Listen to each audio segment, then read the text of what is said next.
Hey, it's been a minute. Um, we're gonna play Stanley Parable today.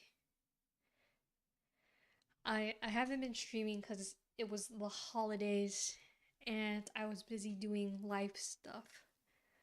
But I should be more free now, and I'm gonna make it a goal in 2024 to stream more games and hopefully have some fun. All right. No. Please adjust the slider until the computer is barely visible.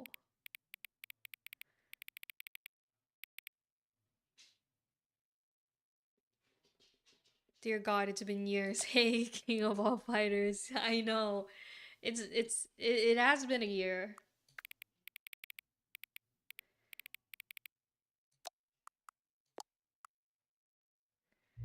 Finally can catch you cause not at work. Oh, nice. Please enter the current time. 7:03 p.m. Thanks for catching up with me. This is like the perfect timing. Nice.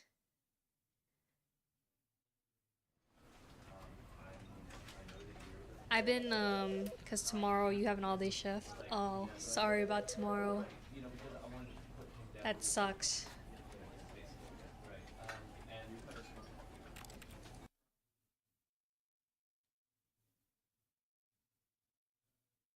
This is the story of a man named Stanley. Stanley worked for a company in a big building where he was employee number 427. Employee number 427's job was simple. He sat at his desk in room 427 and he pushed buttons on a keyboard. Orders came to him through a monitor on his desk, telling him what buttons to push, how long to push them, and in what order.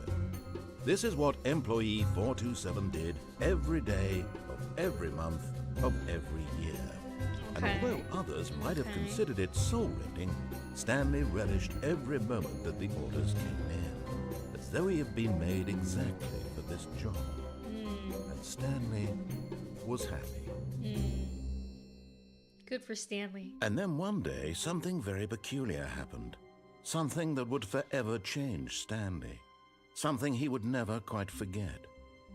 He had been at his desk for nearly an hour when he realized that not one single order had arrived on the monitor for him to follow. No one had showed up to give him instructions, call a meeting, or even say hi. Never in all his years at the company had this happened. This complete isolation. Something was very clearly wrong. Shocked, frozen solid, Stanley found himself unable to move for the longest time.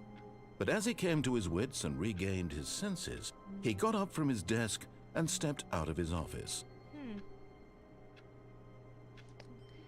Feels like a dream whenever you're live. Oh, thanks. I'm gonna take that as a compliment.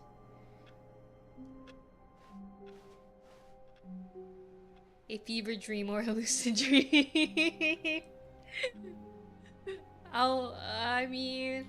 All of his co-workers were gone. What could it mean? Stanley decided to go to the meeting room. Perhaps he had simply missed a memo. To the meeting room.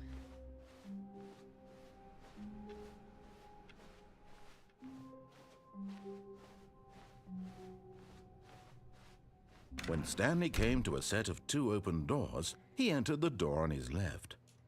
To the left. Okay. Dream within a dream. Inception.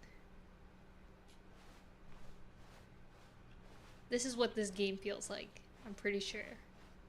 Yet there was not a single person here either. Feeling a wave of disbelief, Stanley decided to go up to his boss's office, hoping he might find an answer there.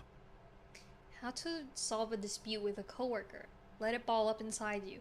Take it out passive-aggressively on other coworkers. Okay, using slides to assure employees that everything is okay. Make sure the slide has a slick blue graphic in the header and throw some bevel on all the text. This will ensure Everyone is unique. You most of all. Thank you. I feel it. I feel it in my jellies. Number of slides on the slide. Charts, charts and slides, slides. Okay.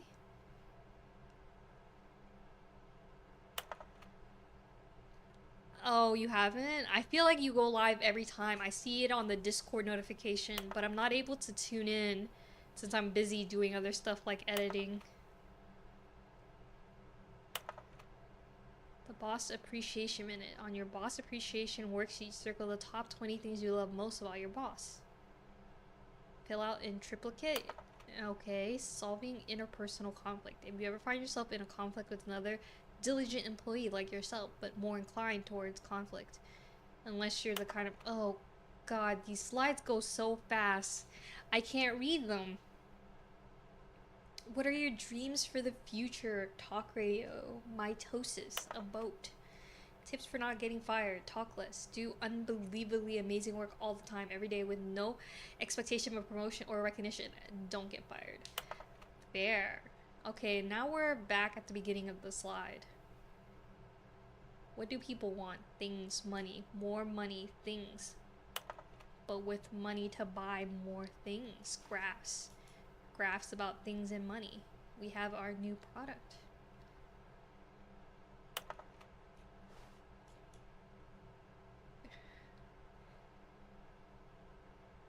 True, but they're like super short streams. Oh, are they? I'm sorry I'm not able to tune in. I will eventually one day tune in, I promise.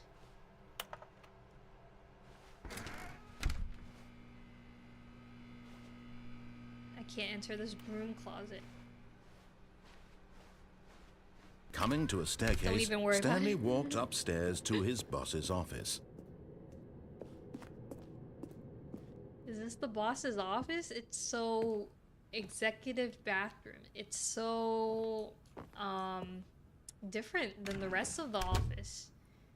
And it's quite weird. It feels like a presidential suite. Speaking of which, you guys stream, right? Steam. Oh, yes, I have Steam. I do have Steam. Did you want to add me on Steam? You can add me on Steam. For sure. It's the same. It's Taylor Maydays. Stepping into his manager's office, Stanley was once again stunned to discover not an indication of any human life. Shocked, unraveled, Stanley wondered in disbelief who orchestrated this. What dark secret was being held from him? What he could not have known was that the keypad behind the boss's desk guarded the terrible truth that his boss had been keeping from him. And so the boss had assigned it an extra secret PIN number, 2845. But of course, Stanley couldn't possibly have known this.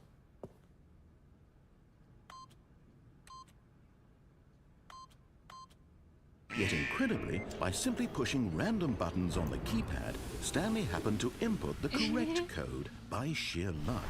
Amazing. He stepped into the newly opened passageway. Okay, into the newly passageway. Oh, it feels kind of scary in there, and the music's all weird, guys. I'm gifting my streamer buds gifts. I gifted 3. Oh, thank you. You don't have to gift me anything, though. I was gifted for Christmas some money that I could put onto my Steam account, which I've used to buy games such as this one.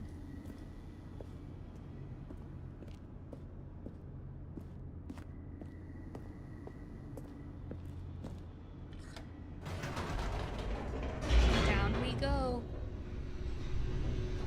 I can't anyhow, I'm broke at the moment now. That's Descending fair. deeper into the building, Stanley realized he felt a bit peculiar. Like everyone is it was a right stirring now. of emotion in his chest, as though he felt more free to think for himself, to question the nature of his job. Why did he feel this now, when for years it had never occurred to him? This question would not go unanswered for long.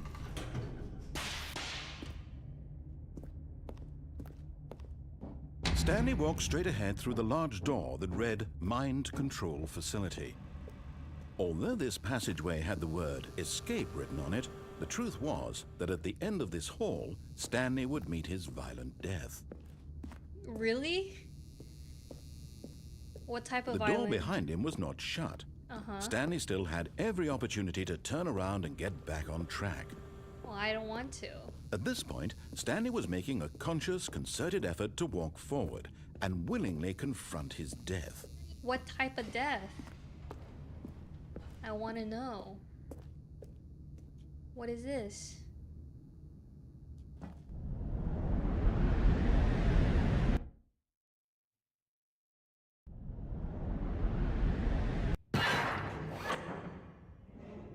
Did I break my legs? No. As the machine whirred into motion and Stanley was inched closer and closer to his demise, he reflected that his life had been of no consequence whatsoever. Stanley can't see the bigger picture. He doesn't know the real story, trapped forever in his narrow vision of what this world is. Perhaps his death was of no great loss, like plucking the eyeballs from a blind man. And so he resigned and willingly accepted this violent end to his brief and shallow life. Farewell, Stanley. Okay.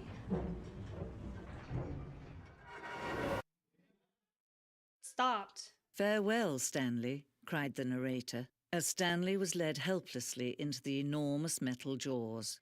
In a single visceral instant, Stanley was obliterated as the machine crushed every bone in his body, killing him instantly. Oh, okay. The Stanley Parable.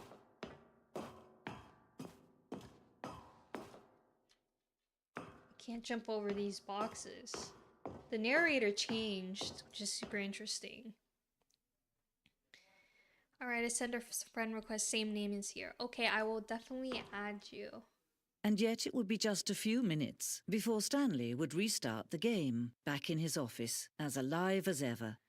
What exactly did the narrator think he was going to accomplish? That's a good question.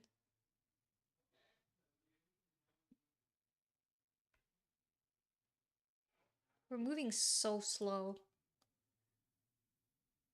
When every path you can walk has been created for you long in advance, death becomes meaningless, making life the same. Do you see now?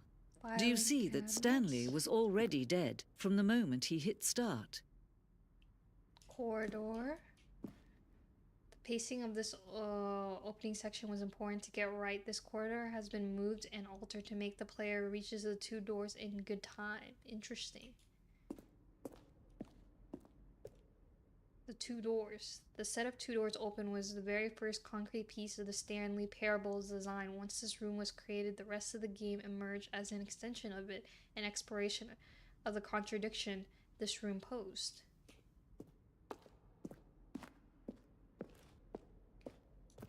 Nature paintings. Stanley's computer. Great exhibit. The office layout.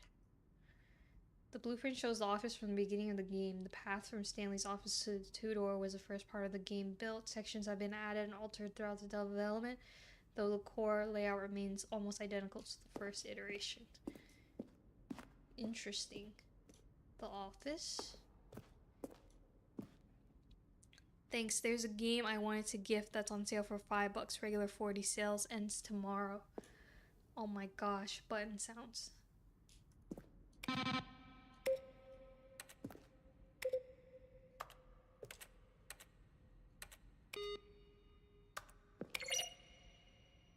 Cool. The button sounds are cool.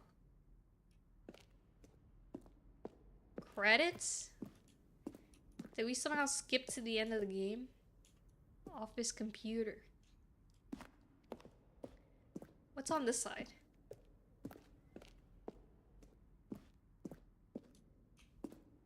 Maintenance room, an early version of the maintenance room. Cool. Ultra Deluxe announcement. In December 2018, we announced the Ultra Deluxe version of the Stanley Parable at the Game Awards. There are screenshots of the videos we made for the announcement and the game's delay.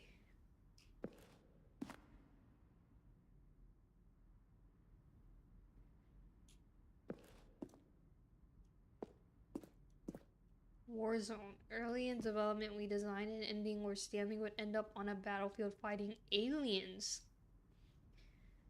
The action game would become sentient and would wage war against the narrator. We realized shortly after starting to build it that it was far too jokey and on the nose for the tone of the game. Plus, some people interpreted it as making fun of the people who like shooters, which was not our intention. Fair enough.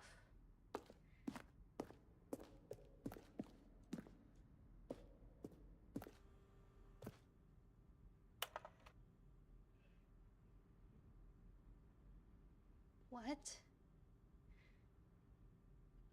The pressure's on now, isn't it? Yes, the pressure is now on. Here, Bop it up, bop it up.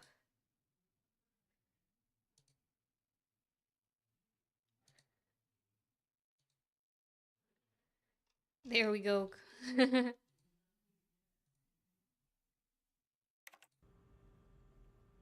Narrator emails.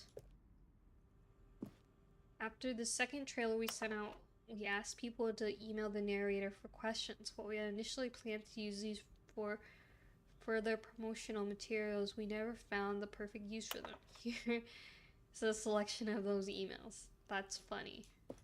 That's real good. That's hilarious. The lounge, an early version of the lounge. The apartment timer.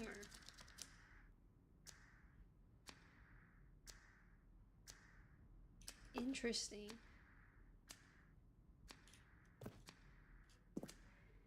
Did I die way too early in this game and now I just get to see all the secret endings in this museum layout? That's kind of boring, I'm not gonna lie.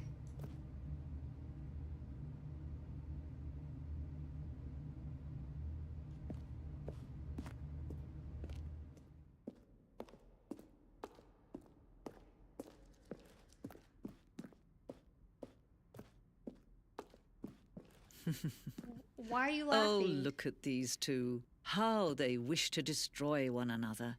How they wish to control one another. How they both wish to be free. Can you see? Can you see how much they need one another? No, perhaps not. Sometimes these things cannot be seen. Oh, what region are you in, Listen to King? me. You can still save these two. You can stop the program before they both fail. Push escape and press quit. There's no other way to beat this game. As long as you move forward, you'll be walking someone else's path. Stop now and it'll be your only true choice. Whatever you do, choose it. Don't let time choose for you. Don't let Okay, now what?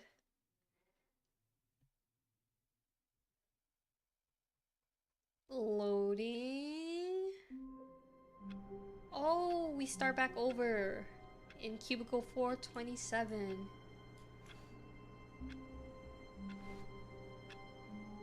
One of these narrators' voices is correct.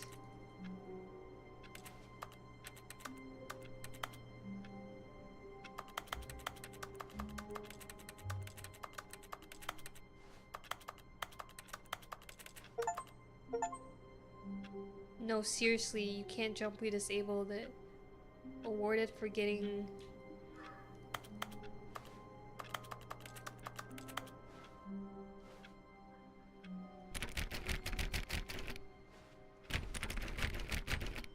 All of his co-workers would... Oh, please. Are you really just doing this for the achievement? Click a door 5 times. Is that all that you think an achievement is worth? No, no, no, no, no. I can't just give these merits away for such little effort. A measly 5 clicks. Canada. Now suppose you were to click the door 20 times. I would say that's the kind of effort that warrants recognition.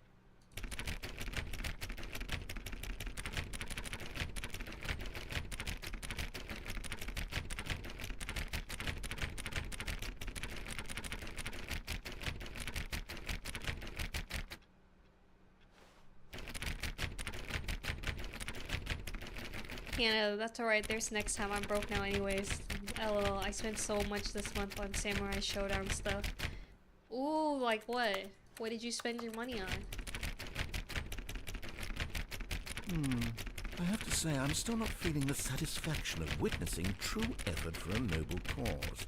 Perhaps 50 clicks will do it. Yes, almost certainly 50 clicks.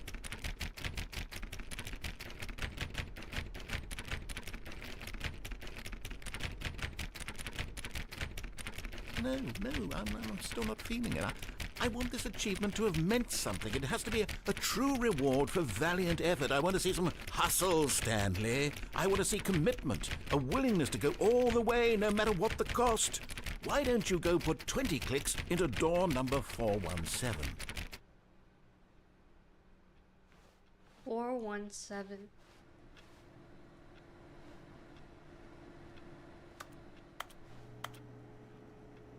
Who farted?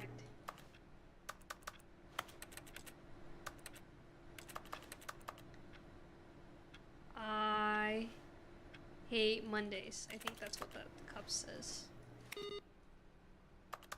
I dad. Number 1 dad. Said I dad. Way too much stuff. Hats, plush, statues, VHS tapes, games, tapestries, cups, figures, etc. Oh my gosh, that's so much stuff. That's so much stuff.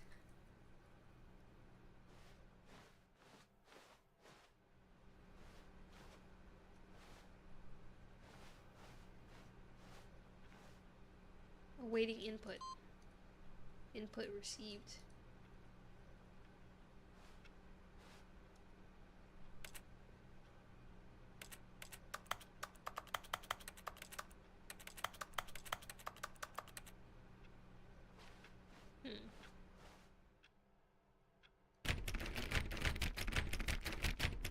Oh, great. Now, go click a few times on door 437.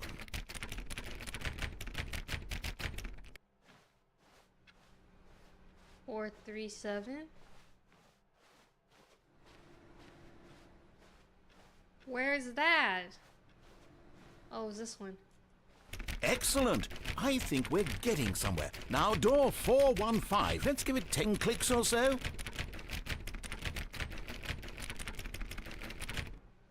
415.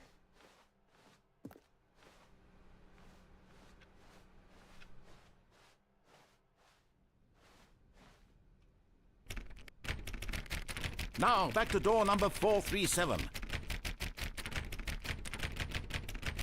Okay, 437.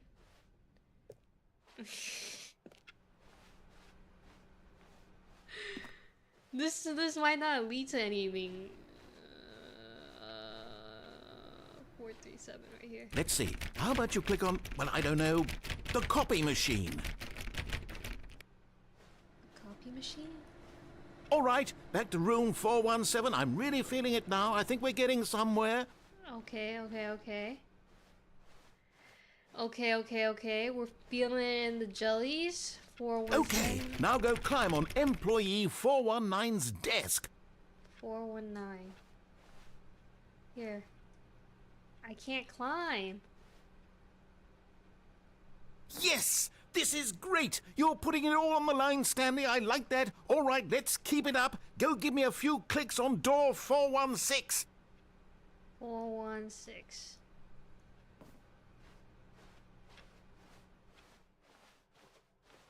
We've almost got it! Now the copy machine, do that one again!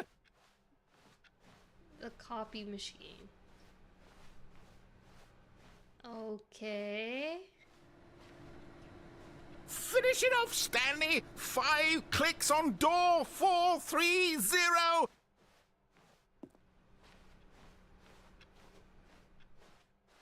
Where is that?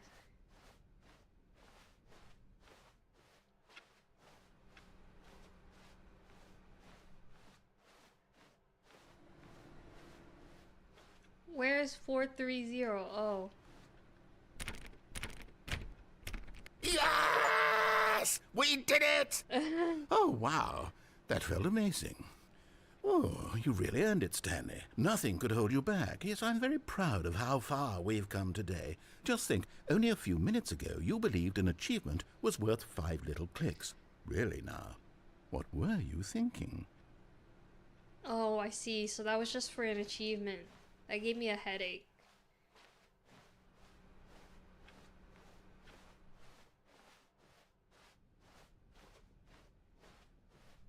When Stanley came to a set of 2 open doors, he entered the door on his left.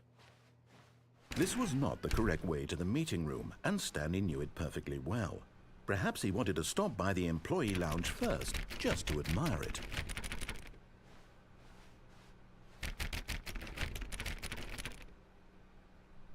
Gonna be a huge box from Japan. Oh, you ordered it from Japan?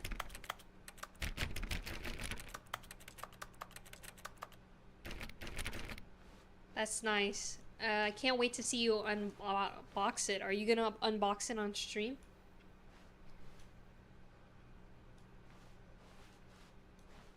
Ah, yes, truly a room worth admiring. It had really been worth the detour after all, just to spend a few moments here in this immaculate, beautifully constructed room. Stanley simply stood here, drinking it all in.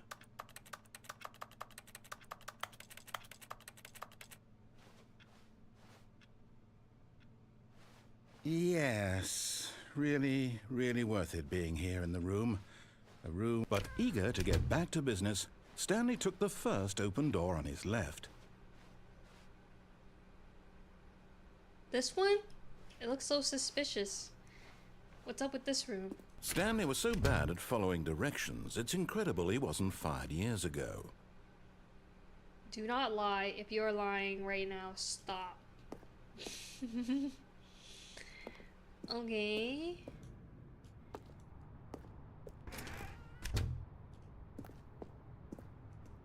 What are we doing, guys? Warning. Do not jump from the cargo lift while it is in motion. Will cause death. Penalty for misuse of cargo lift, $1,000. Penalty for jumping off the cargo lift, $5,000. Interesting, interesting.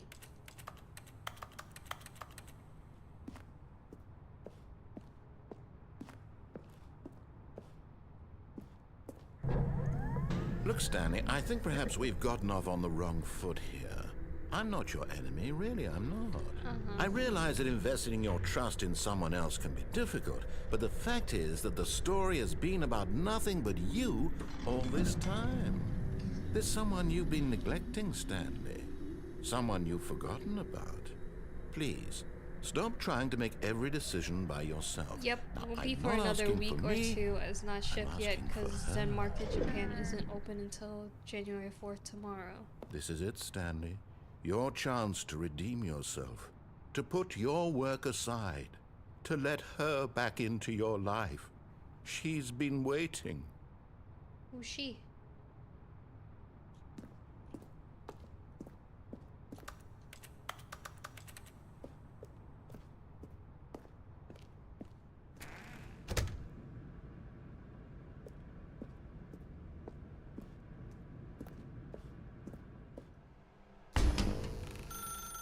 That's her, Stanley.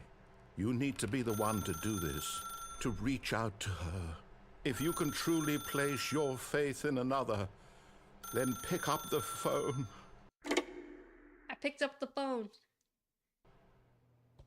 Now what? Oh, Stanley, is that you? Hold on, sweetie. Sorry to keep you waiting. I'm just pulling the bread out of the oven.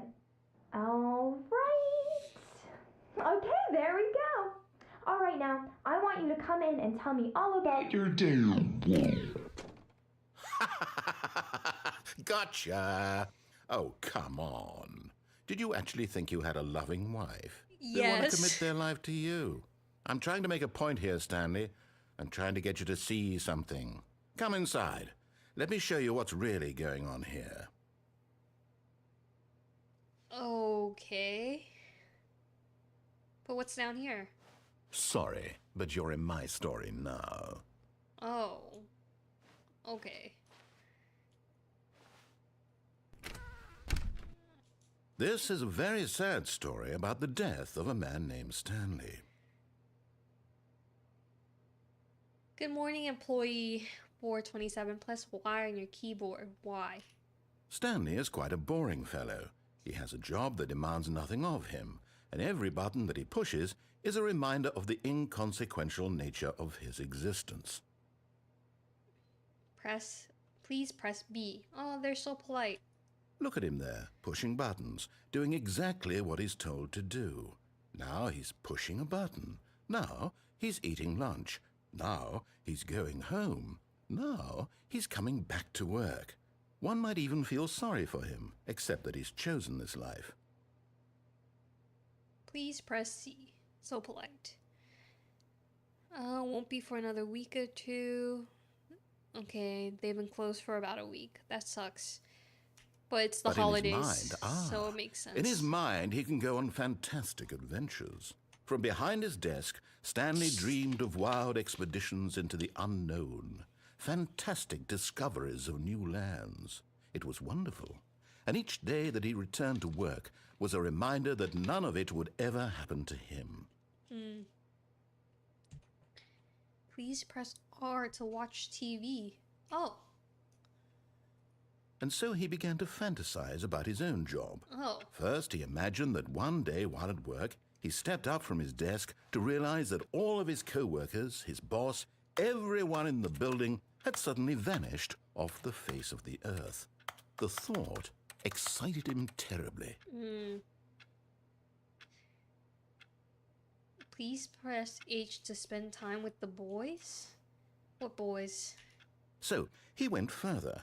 He imagined that he came to two open doors and that he could go through either. At last, choice.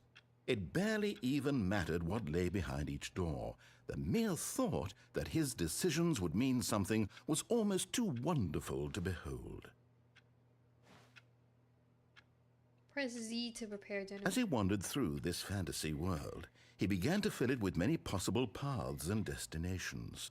Down one path lay an enormous round room with monitors and mind controls. And down another was a yellow line that weaved in many directions. And down another was a game with a baby. And he called it the Stanley Parable. Press L to tell your kids a story. It was such a wonderful fantasy, and so in his head he relived it again, and then again, and again, over and over, wishing beyond hope that it would never end, that he might always feel this free. Surely there's an answer down some new path, mustn't there be? Perhaps if he played just one more time. Press J to tell your wife that you love her. But there is no answer. How could there possibly be? In reality, all he's doing is pushing the same buttons he always has. Nothing has changed. The longer he spends here, the more invested he gets, the more he forgets which life is the real one. Press J to go to sleep. And I'm trying to tell him this, that in this world he can never be anything but an observer, that as long as he remains here, he's slowly killing himself. But he won't listen to me. He won't stop. Here, watch this. Stanley, the next time the screen asks you to push a button, do not do it. Please press J to be at work in the morning. Okay, so if I don't press it, what happens?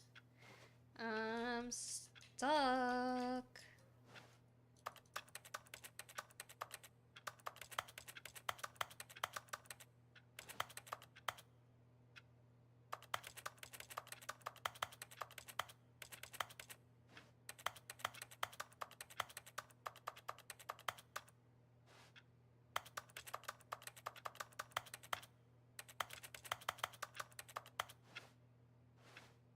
Do I have to press the button? Is that the only option?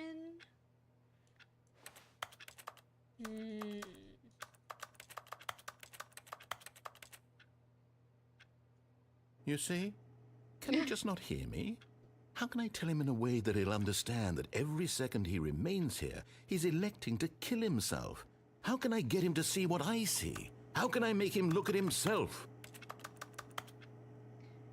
Press G to question nothing. I suppose I can't, not in the way I want him to. But I don't make the rules. I simply play to my intended purpose, the same as Stanley. We're not so different, I suppose. I'll try once more to convey all this to him. I'm compelled to. I must. Perhaps, well, maybe this time he'll see. Maybe this time. And I tried again, and Stanley pushed a button. And I tried again, and Stanley pushed a button. And I tried.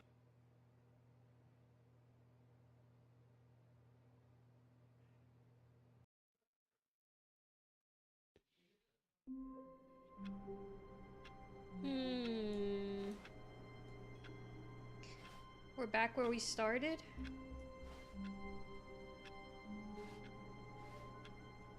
I don't particularly like puzzle games. All of his co-workers were gone. What could it mean? Stanley decided to go to the meeting room. Perhaps he had simply missed a memo.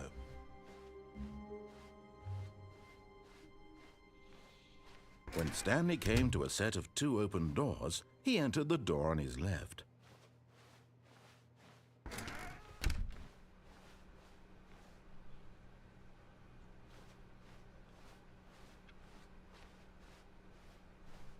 Yet there was not a single person here either. Feeling a wave of disbelief, Stanley decided to go up to his boss's office, hoping he might find an answer there.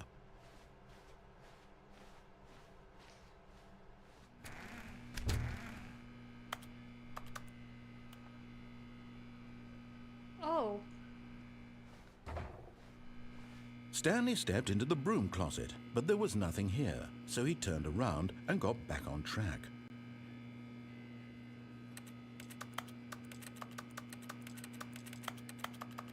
There was nothing here. No choice to make, no path to follow, just an empty broom closet. No reason to still be here.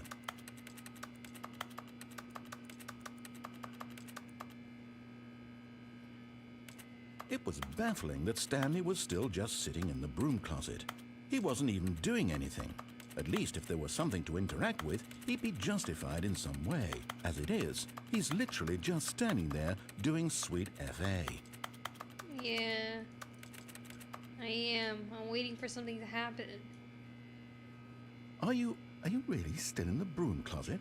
Standing Yes. around doing nothing? Yes. Why? Please offer me some explanation here. I'm genuinely confused.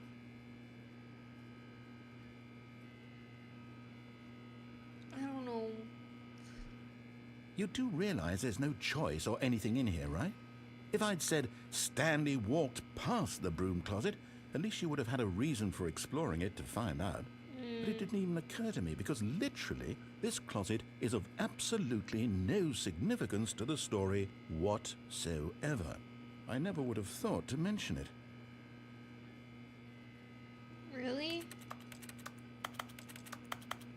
Maybe to you this is somehow its own branching path. Maybe when you go talk about this with your friend, you'll say, "Oh, did you get the broom closet ending? The broom closet ending was my favorite." I hope your friends find this concerning.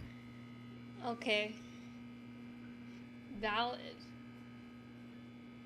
Stanley was fat and ugly and really, really stupid. He probably only got the job because of a family connection. That's how stupid he is. That or with drug money. Also, Stanley is addicted to drugs and hookers.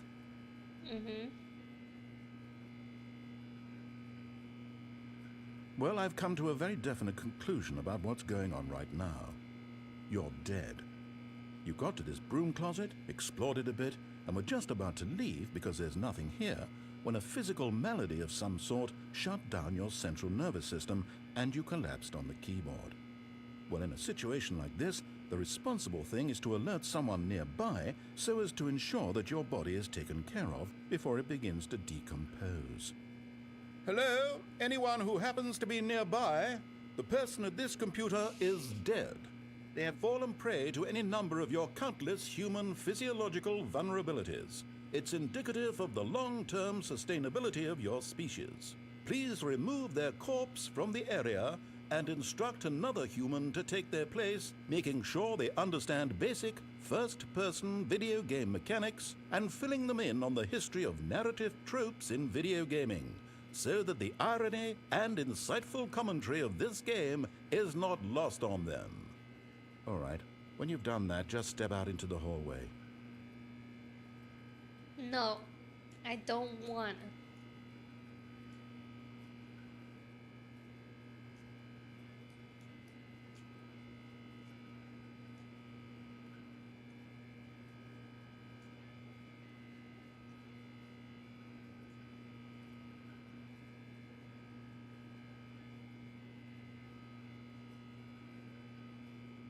Where's my achievement for the broom closet?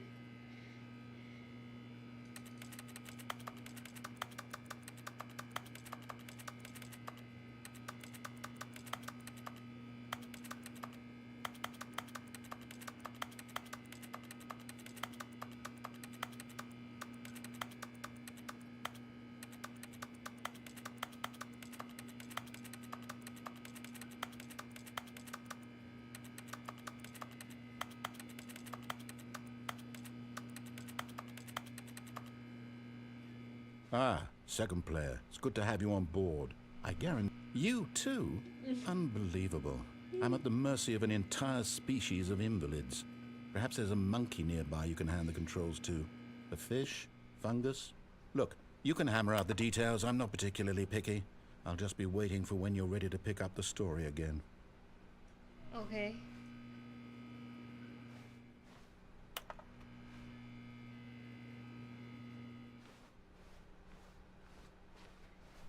Coming to a staircase, Stanley walked upstairs to his boss's office.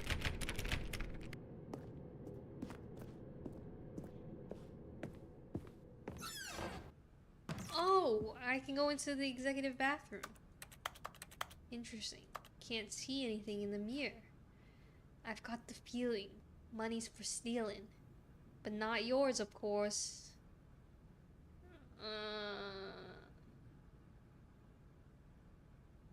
Boy, that's a lovely purse.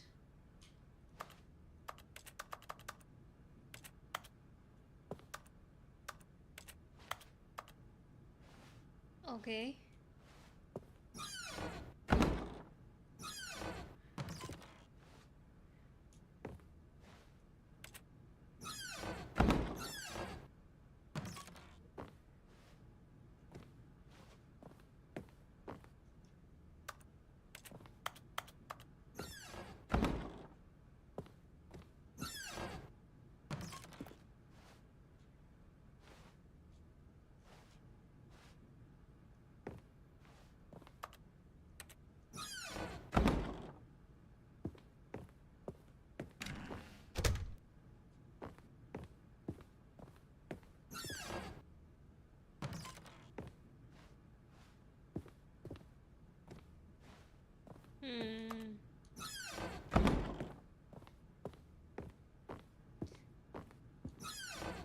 Oh.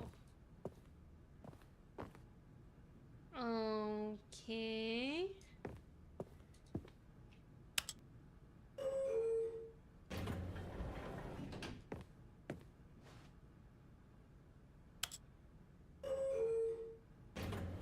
Let's see what's downstairs.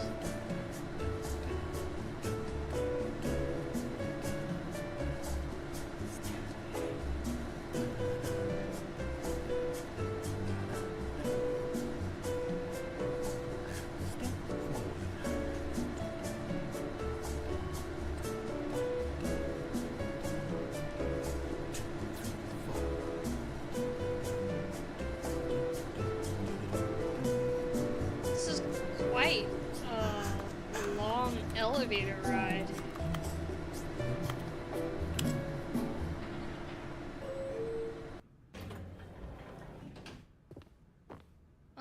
didn't go anywhere.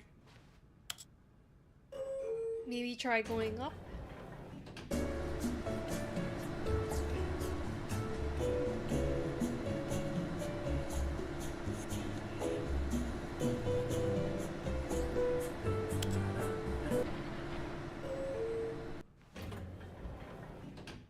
Nope, still didn't go anywhere.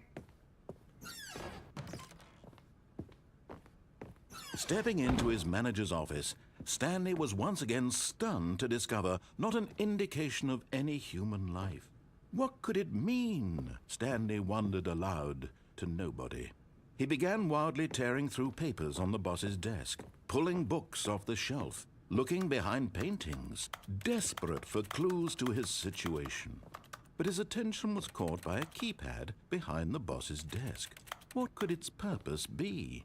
In fact, this keypad guarded the terrible secret that lay buried below his feet. And so the boss had assigned it an extra secret PIN number, 2845. But of course, Stanley couldn't possibly have known this. Yet incredibly, by simply pushing random buttons on the keypad, Stanley happened to input the correct code by sheer luck. Amazing. He stepped into the newly opened passageway.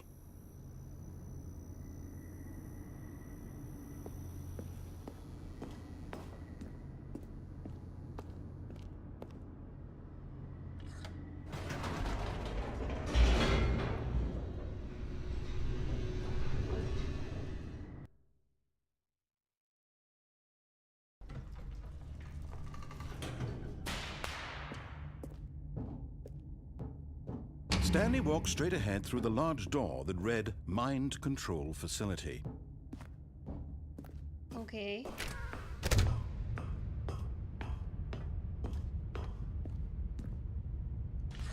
The lights rose on an enormous room packed with television screens. What horrible secret did this place hold? Stanley thought to himself. Did he have the strength to find out? Look at all the TVs.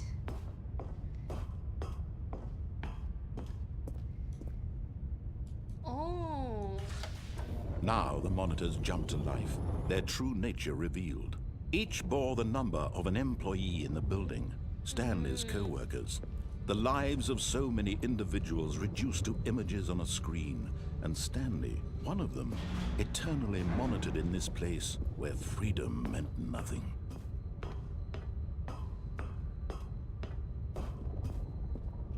What's this one?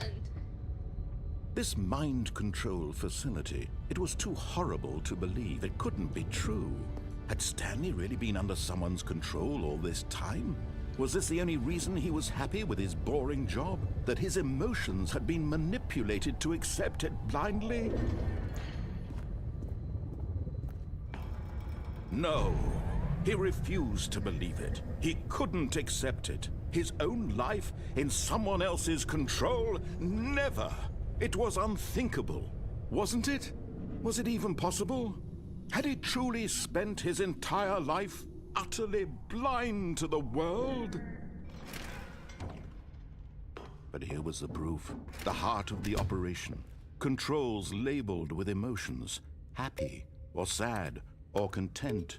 Walking, eating, working, all of it monitored and commanded from this very place. And as the cold reality of his past began to sink in, Stanley decided that this machinery would never again exert its terrible power over another human life. For he would dismantle the controls once and for all. I'm trying to turn it online. Okay, well, anyways, they want me to dismantle it. How do I do that? I guess we just follow. Oh, it's a 5.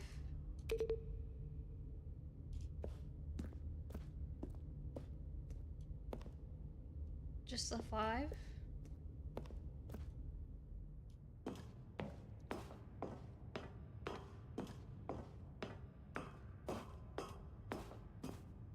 And when at last he found the source of the room's power, he knew it was his duty.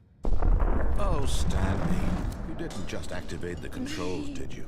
After they kept you enslaved all these years, you go and you try to take control of the machine for yourself. Is that what you wanted? Control? Yes. Oh, Stanley, I applaud your effort, I really do. But you need to understand, there's only so much that machine can do. You were supposed to let it go, turn the controls off, and leave. If you want to throw my story off track, you're going to have to do much better than that. I'm afraid you don't have nearly the power you think you do. For example, and I believe you'll find this pertinent, Stanley suddenly realized he had just initiated the network's emergency detonation system. In the event that this machine is activated without proper DNA identification, nuclear detonators are set to explode, eliminating the entire complex. How long until detonation then? Let's say, 2 minutes. Now this is making things a little more fun, isn't it, Stanley?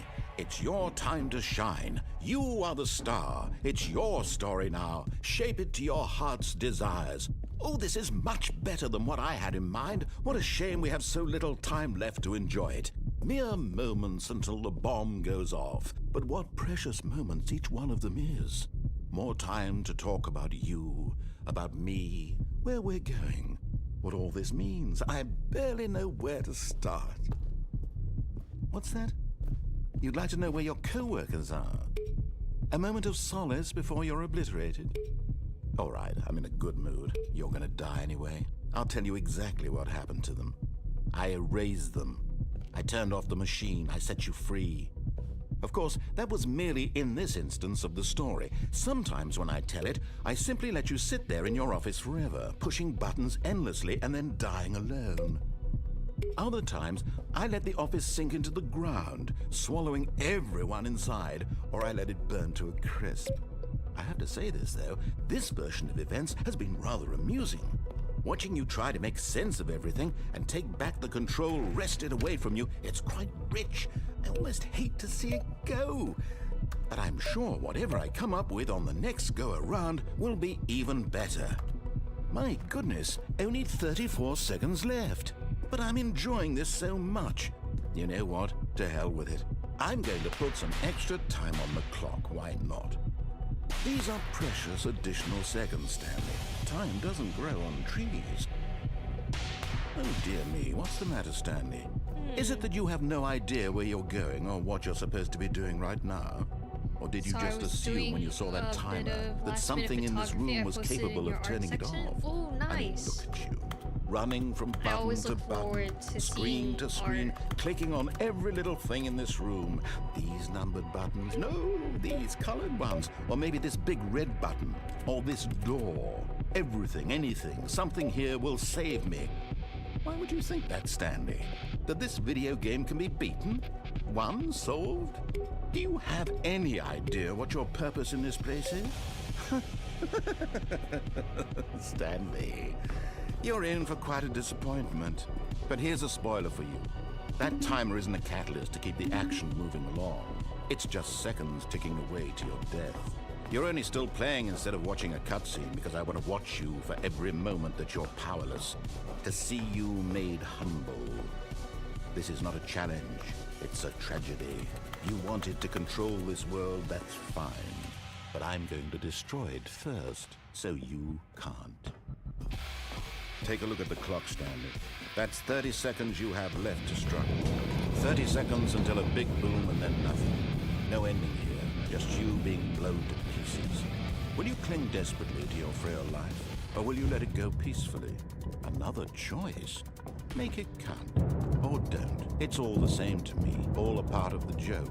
And believe me, I will be laughing at every second of your inevitable life from the moment we fade in until the moment I say, happily ever up. Ugh. The shaking was making my eyes hurt.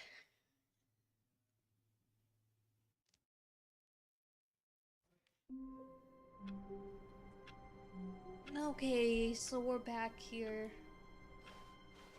All of his co-workers were gone. What could it mean? Stanley decided to go to the... Let me check the art section.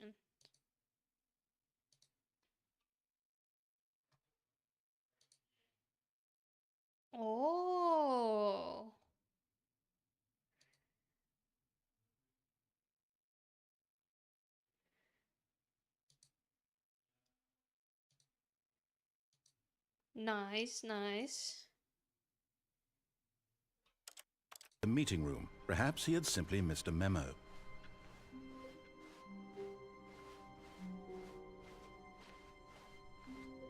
When Stanley came to a set of 2 open doors, he entered the door on his left.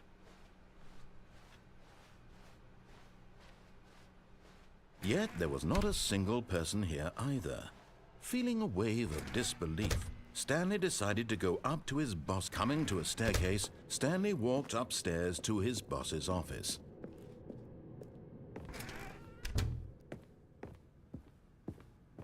The moment he entered his manager's office, Stanley froze in his tracks.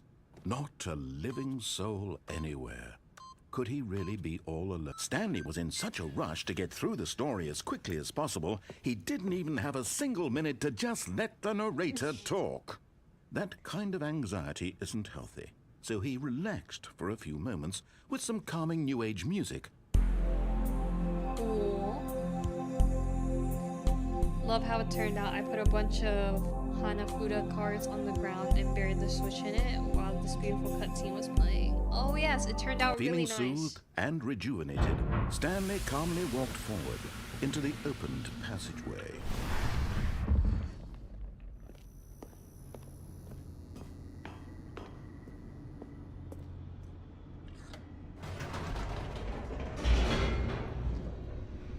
The photo turned out really nice, King. I like it. And use the studio light filter on my 4K phone camera. Nice. Stanley walked straight ahead through the large door that read Mind Control Facility.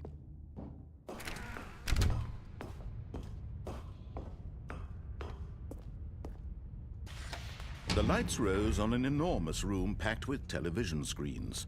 What horrible secret did this place hold? Stanley thought to himself. Did he have the strength to find out?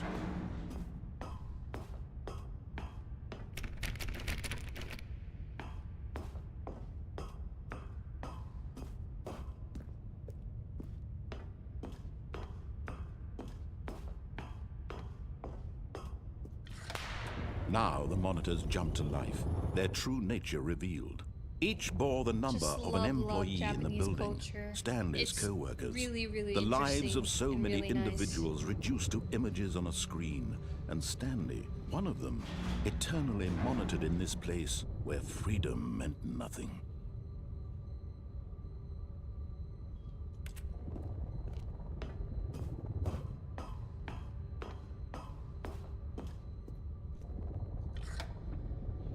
This mind control facility, it was too horrible to believe. It couldn't be true.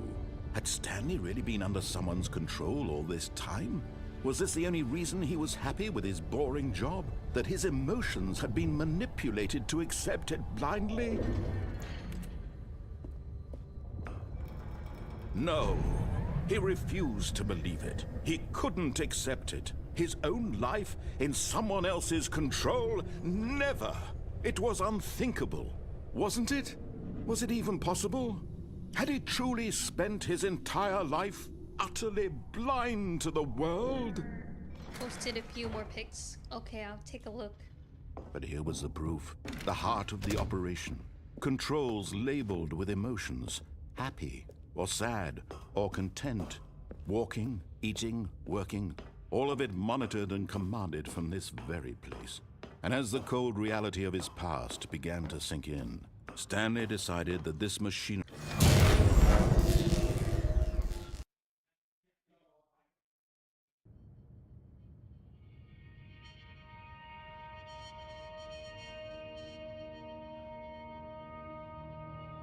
blackness, and a rising chill of uncertainty. Was it over?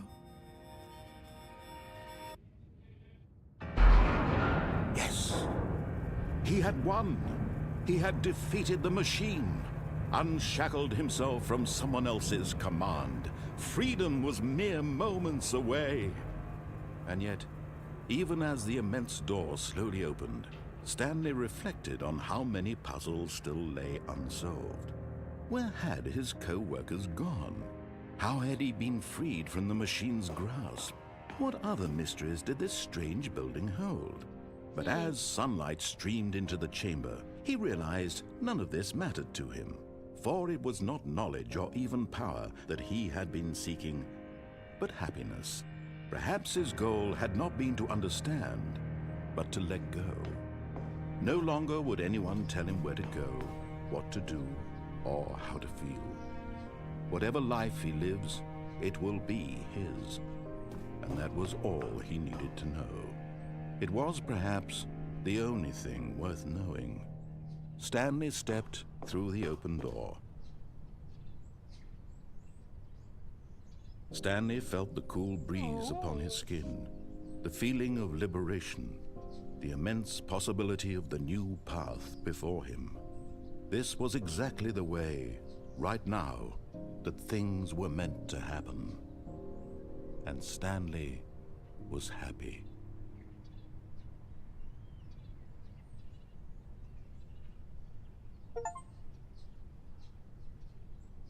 Cool.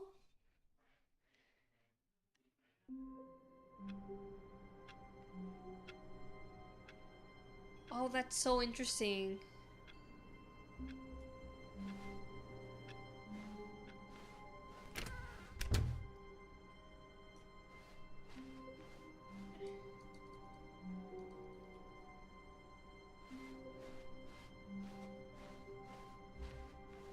When Stanley came to a set of 2 open doors, he entered the door on his left.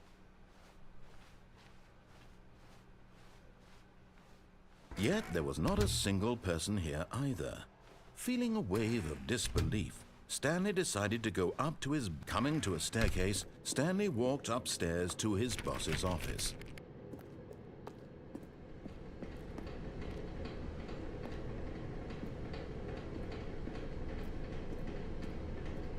But Stanley just couldn't do it. He considered the possibility of facing his boss. Admitting he had left his post during work hours, he might be fired for that. And in such a competitive economy, why had he taken that risk? All because he believed everyone had vanished? His boss would think he was crazy. And then something occurred to Stanley. Maybe, he thought to himself, maybe I am crazy. All of my co-workers blinking mysteriously out of existence in a single moment for no reason at all? None of it made any logical sense. And as Stanley pondered this, he began to make other strange observations. For example, why couldn't he see his feet when he looked down? Why did doors close automatically behind him wherever he went? And for that matter, these rooms were starting to look pretty familiar. Were they simply repeating? No, Stanley said to himself, this is all too strange. This can't be real. And at last, he came to the conclusion that had been on the tip of his tongue. He just hadn't found the words for it. I'm dreaming, he yelled. This is all a dream. Oh, what a relief Stanley felt to have finally found an answer, an explanation. His co-workers weren't actually gone. He wasn't going to lose his job. He wasn't crazy after all. And he thought to himself, I suppose I'll wake up soon.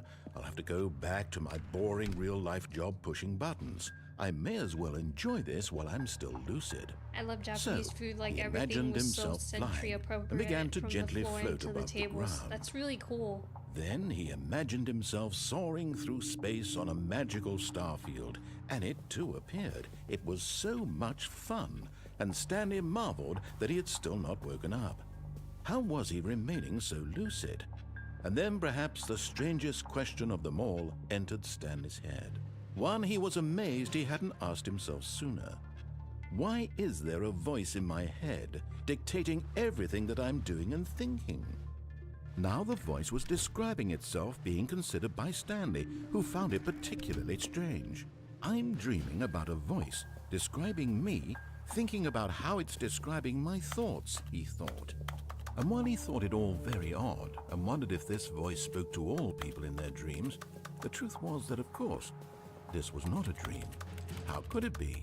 Was Stanley simply deceiving himself, believing that if he's asleep, he doesn't have to take responsibility for himself? Stanley is as awake right now as he's ever been in his life. Now, hearing the voice speak these words was quite a shock to Stanley.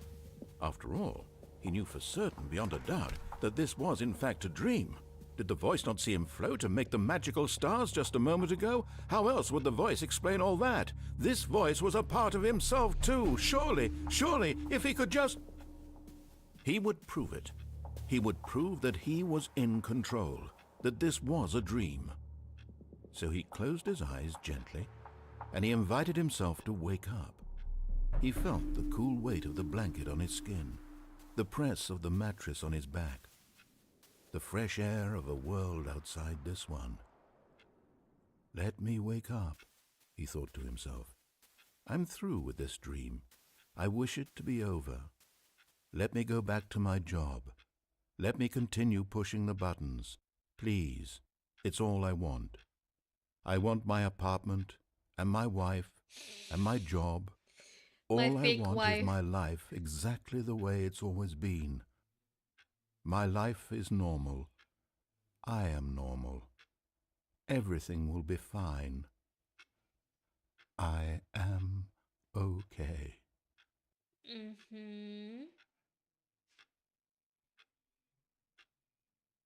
It didn't work. Stanley began screaming. Please, someone, wake me up. My name is Stanley. I have a boss. I have an office. I am real. Please, just someone tell me I am real. I must be real. I must be. Can anyone hear my voice? Who am I? Who am I?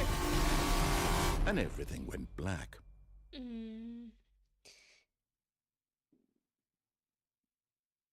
This is the story of a woman named Mariella. Oh. Mariella woke up on a day like any other. She arose, got dressed, gathered her belongings, and walked to her place of work.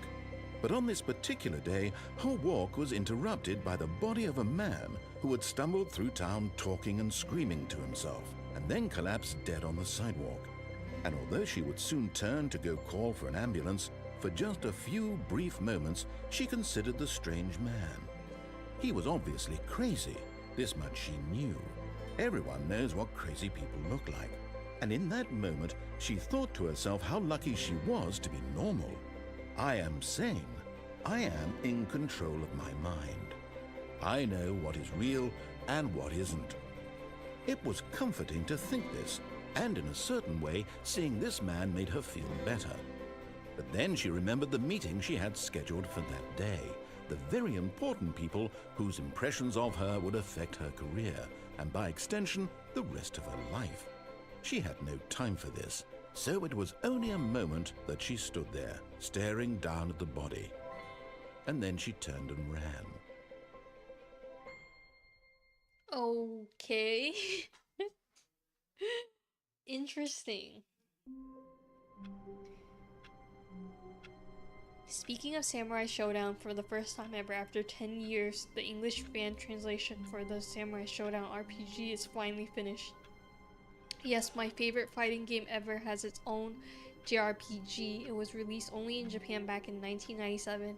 You got to play as the characters, and they all had their own stories and world to explore. Sorry, TLDR.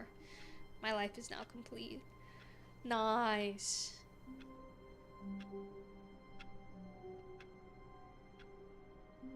So now you get to play the game All of his co-workers in English. were gone. What could it mean? Stanley decided to go to the meeting room. Perhaps he had simply missed a memo. New content. Oh, new content? What does that mean, new content?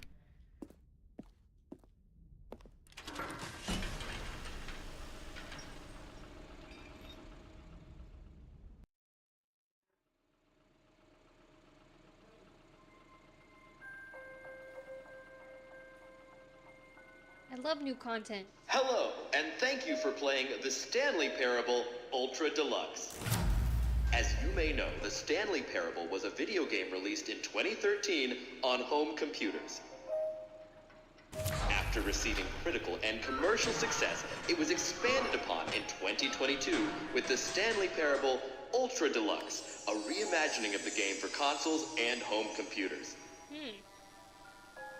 The Stanley Parable Ultra Deluxe features exciting new content that broadens and expands the world of the Stanley Parable, delighting audiences the world over. Please, step inside and see what thrilling new adventures await in The Stanley Parable Ultra Deluxe. Oh, well, this sounds delightful. I'm very excited to see the thrilling new Ultra Deluxe content. Okay, so far it's an elevator. Nothing special yet, but I'm sure it's just the beginning of a mesmerizing adventure. Yes, I'm sure. Is it broken? What's going on here? Should we be moving somewhere or... Oh, there we go. All right, finally, at long last, it's on to the new content. I've never been more ready. Let's do it. Yes, the guy worked so hard on it. He had to go through the entire game and translate everything. It's I have 100% to say, initial complete and impressions fully of playable Stanley now. Parable That's Ultra Deluxe. crazy. Mostly tedious. It's as if the... That's insane. Let's see the content. Give me the content, Stanley.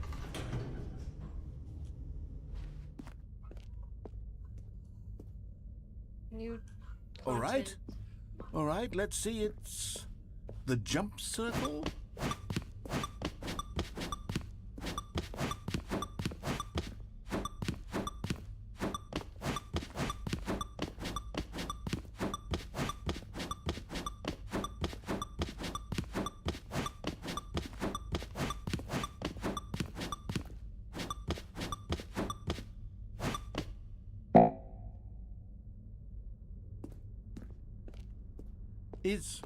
Is that it? Surely that's not all the new content. There has to be something else, right? Goodness. Another elevator. Stanley, I have to say, initial impressions of this game are not positive.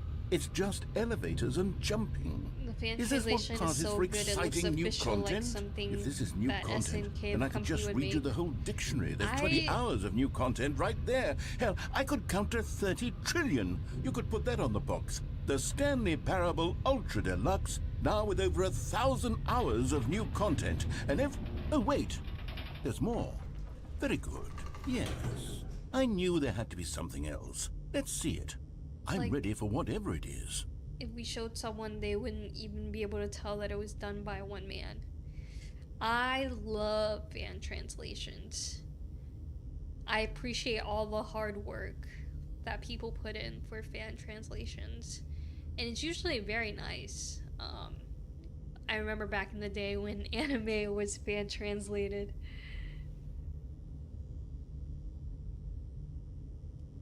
And then there would be like translator notes.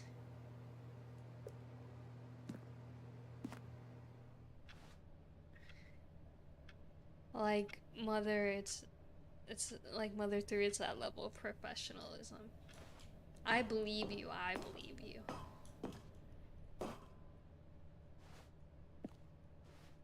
That's it? Oh, you've got to be kidding me. You see, Stanley?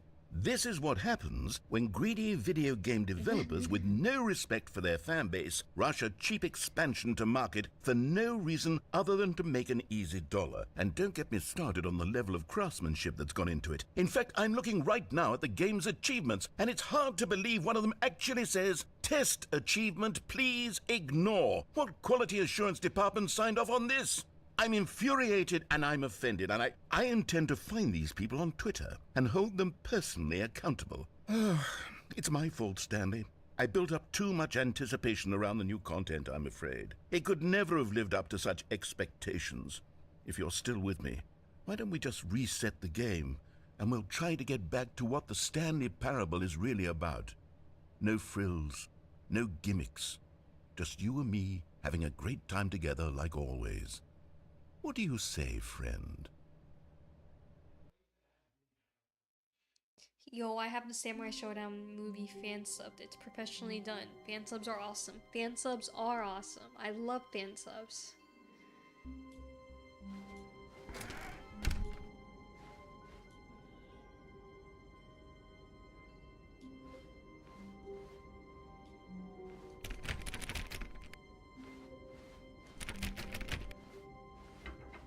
Psst. Stanley, come over here. In the vent. I want to show you something.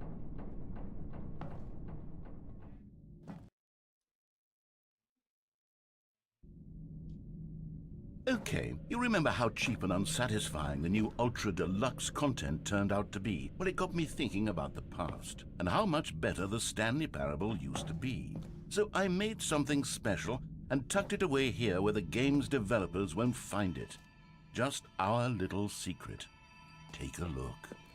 I call it the Memory Zone. It's where I've been storing all my favorite memories so I can relive the peak experiences of my life whenever I want. Experiences like the launch of the Stanley Parable on PC.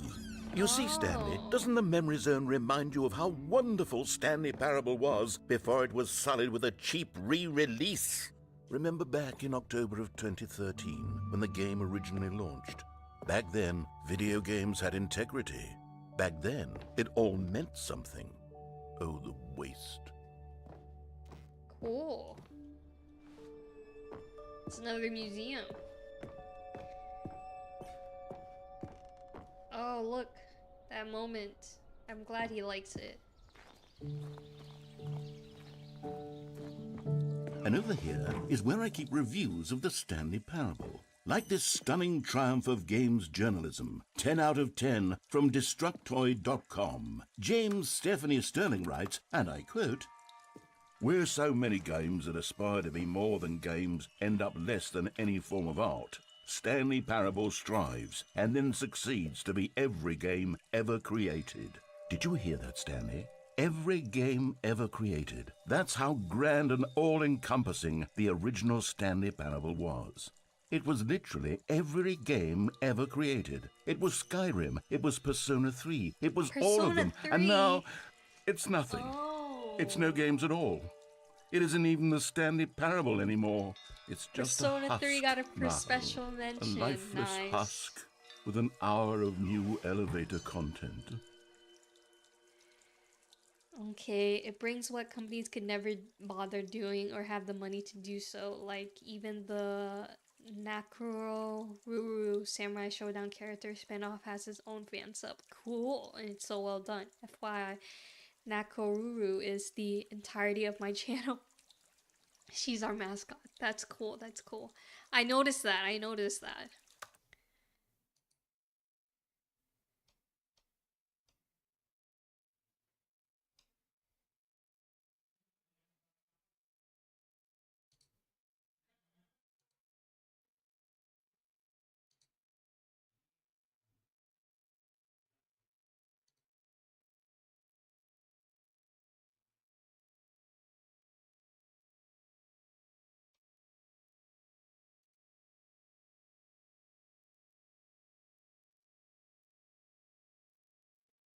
Persona 3, but he doesn't mention Samurai Showdown Preposterous. Yeah.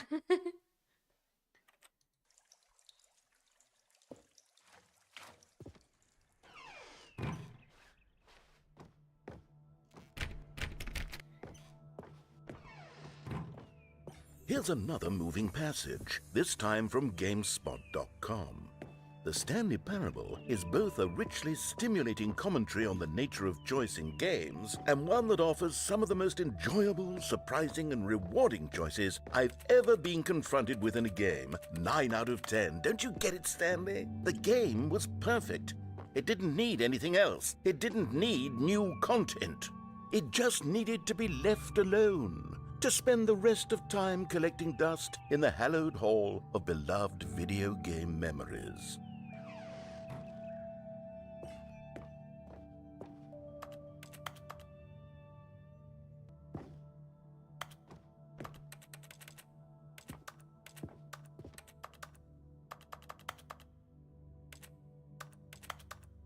How do I get in the serious room?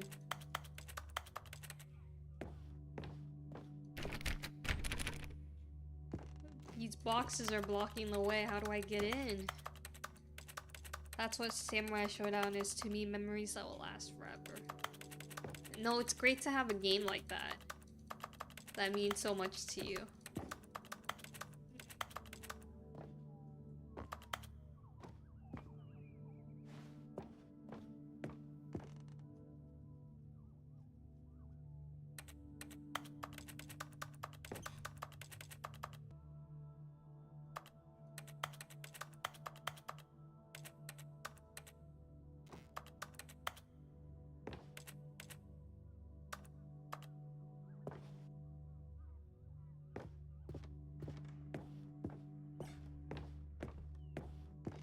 Oh, these were simpler times, Stanley.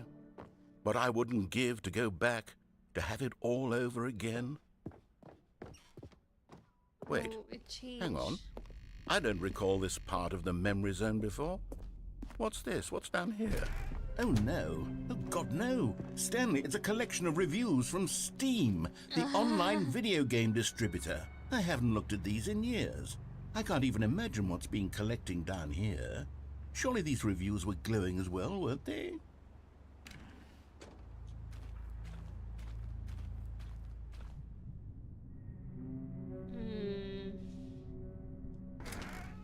Honestly, I could not be bothered to play this game to full completion. The narrator is obnoxious and unfunny, with his humor and dialogue proving to be more irritating than entertaining. Unfunny! I almost I'm own not trying to every be game funny. I'm trying to make a serious work of art. for the series, I suppose I could write up a except for handful the of gags to original insert into titles, the like Stanley Parable, but the game is already such a Samurai densely Showdown layered Special, web which of is like profound a philosophical 6,000 insights to that I can't 10,000 even imagine bucks. where I'd have the room to stick them. Like 2 years of work. Oh my gosh. I didn't realize games could go for that much.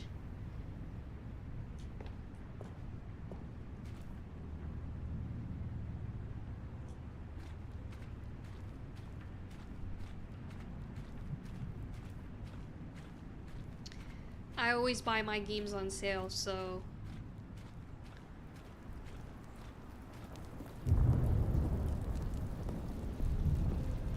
Okay, let's see what this one says. While the idea for the game is good, for someone who prefers non-linear games, this preachiness gets annoying fast. Preachy? Stanley? I'm not preachy, am I? You can tell me if I'm preachy. Honestly, you can. Oh, goodness. neither did I. This is Like, actually I quite thought it was shocking maybe for around me. I always, well, 2,000 to be most, honest, I but had always thought of the 10,000? game's dialogue Jesus, as being yes, rather I agree. terse to begin with.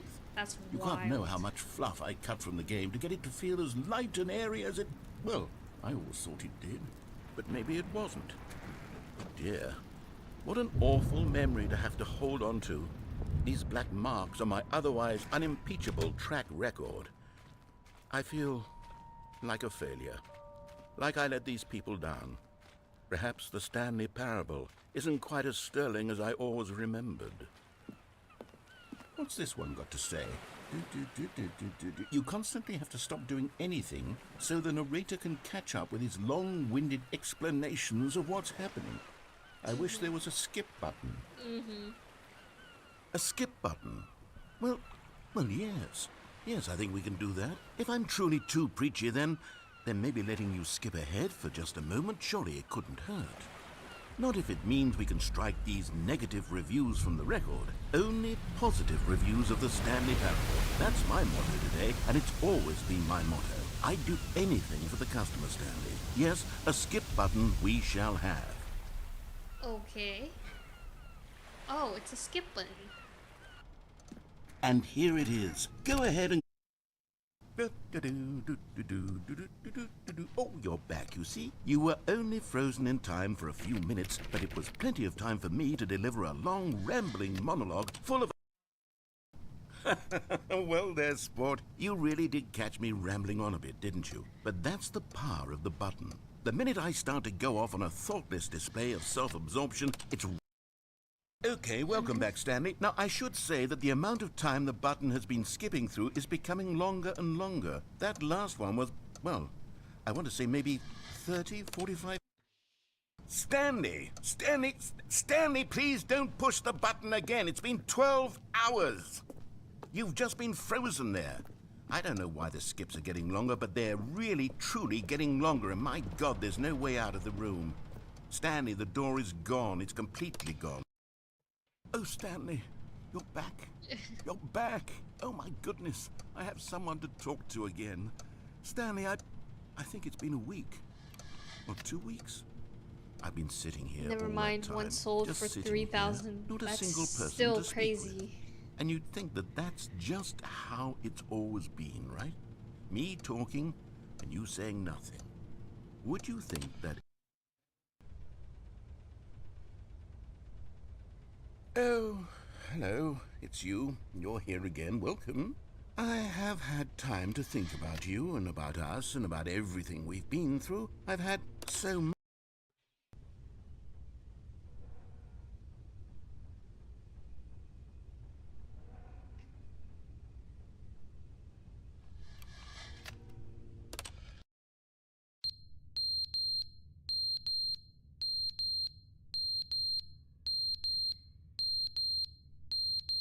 I hate that beeping noise. But they didn't understand the game was never meant to be funny. It was meant to have a point. It was meant to speak to the human condition. But where are the jokes? Where are the jokes? They bemoaned, they screamed, they gnashed their teeth.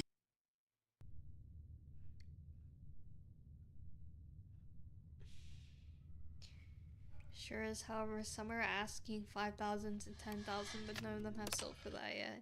The end That's is never fair. the end, is never the end, is never the end, is never the end, is never the end, is never the end, is never the end, is never the end, is never the end, is never the.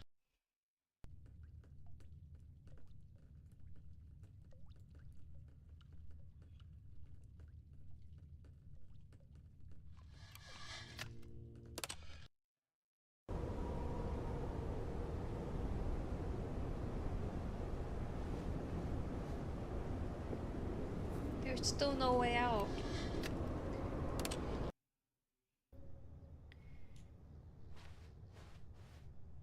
Is there a way out now?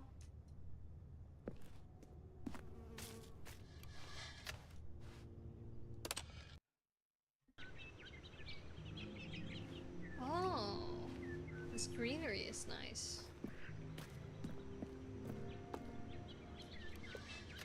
But there's still no way out. So all we can do is press the button. What?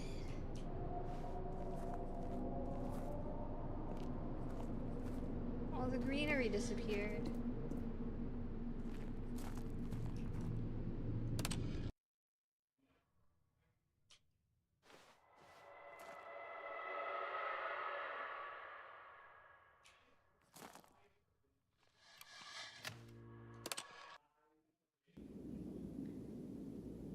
Okay, looks like the button's broken now.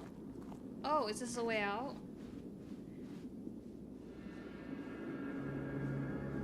Finally.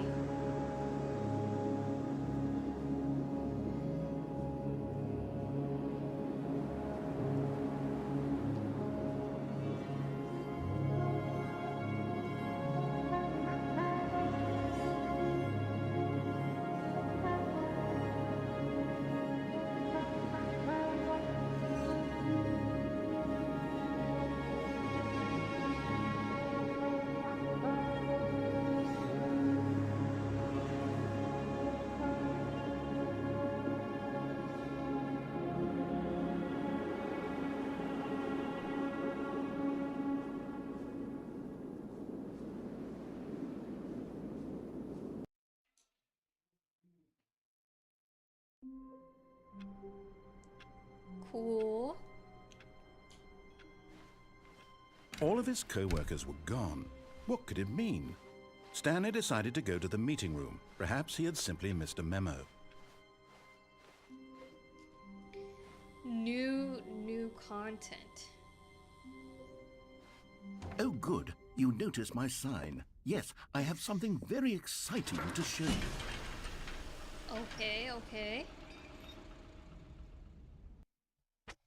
I can understand the price. It was a very late Neo Geo AES game and didn't make many probably games released at the end of a life cycle usually demand the most money. I see. I still don't know if that price is justifiable. You see, Stanley, I've been reflecting on the Stanley Parable and about how roundly disappointing this ultra-deluxe version has turned out to be.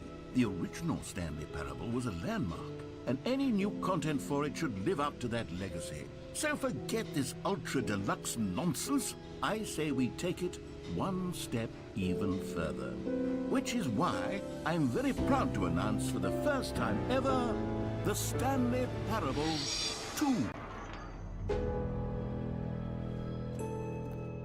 Cool. Yes, you see, isn't this far superior to a measly re-release with a few minor additions? Think of all the new territory we'll cover with a fully fledged sequel. An entirely new experience, built from the ground up. Why, there are so many possibilities. It could go in so many different directions. This is what fans have truly been asking for.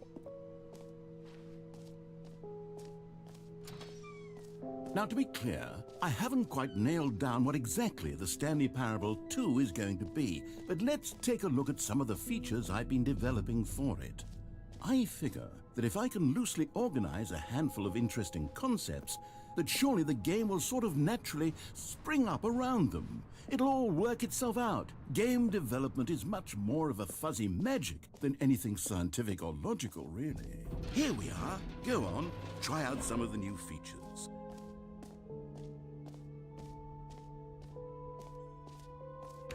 For the Stanley Parable 2, I asked myself, what do players really want?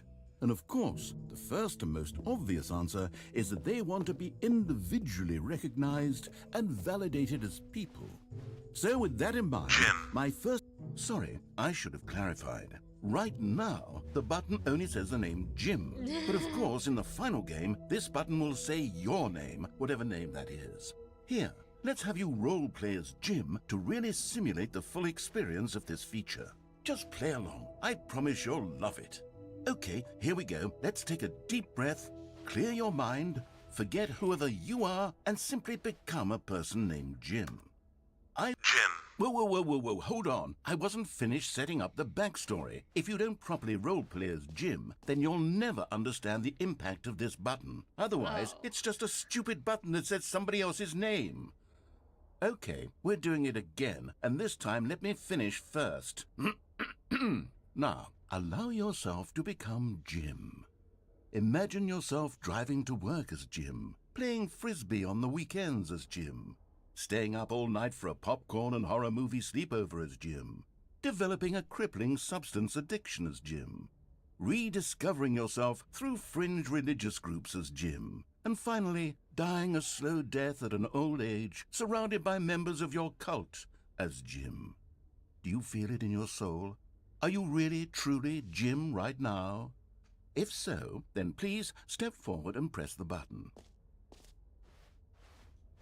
It was released in 2004 and the Neo Geo AES was released in 1990. That's 14 years into the Neo Geo's life cycle. Insane. I see. Jim. Yes, you see? What a thrill, what a rush. That was you. The button described you. Do it again, do it again. Jim. Ooh, it hits even harder the second time. If this were the only new feature in the Stanley Parable 2, it would still be worth the money. Let's take a break from the Jim button. I'm too emotionally drained from all of this personal validation.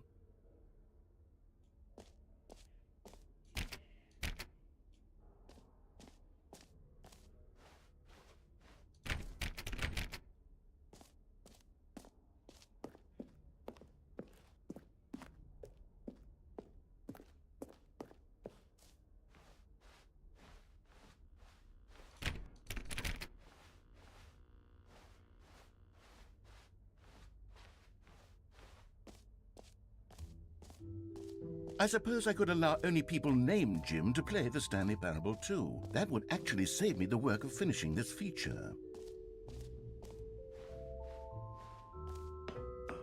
An epilogue would be fun, wouldn't it, Stanley? Yes, it would go at the end of the, well, we'll figure that out later.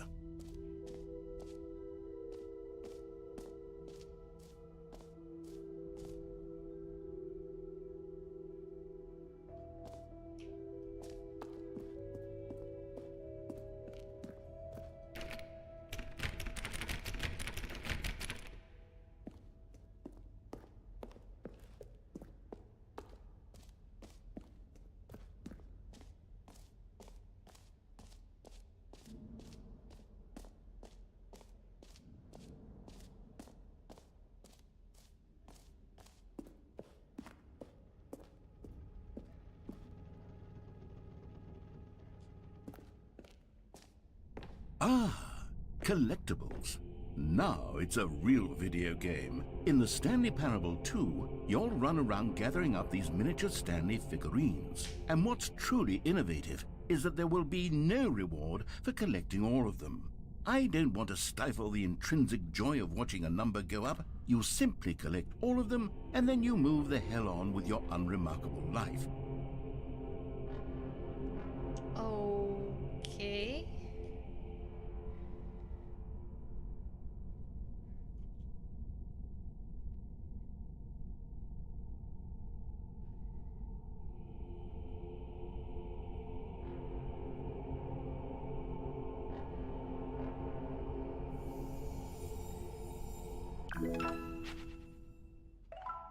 Cute.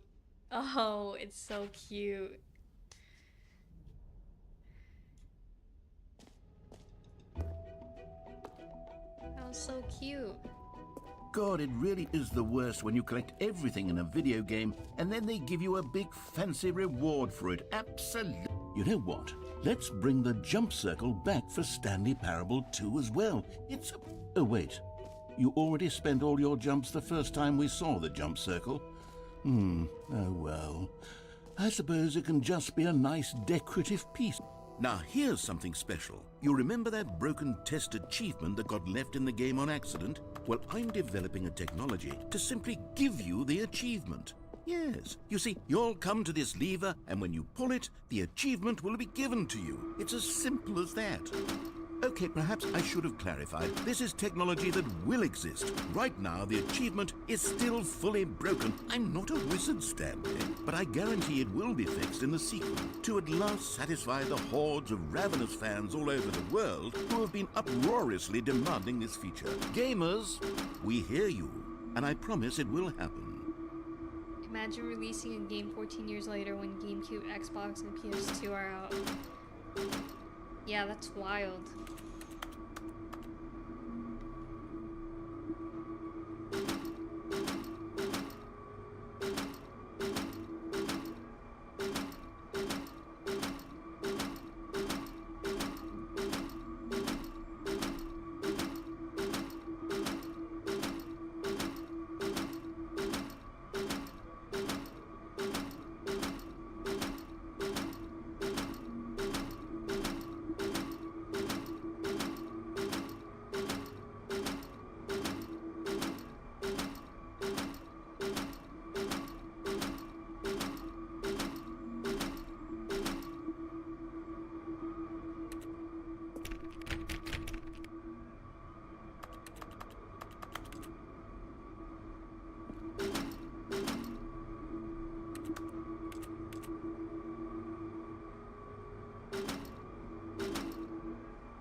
What else? What other exhibits haven't we seen yet?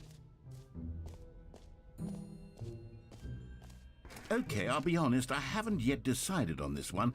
I think that in the new version, the office could use a bit of decoration, like balloons. But I'm undecided on Get Well Someday and Happy 12th Birthday. Which would you go with? This one. You know, sometimes when you solicit another person's opinion, it makes you realize that you knew which one you actually really wanted all along. Happy 12th birthday, step-niece, it is. Okay. That's fair.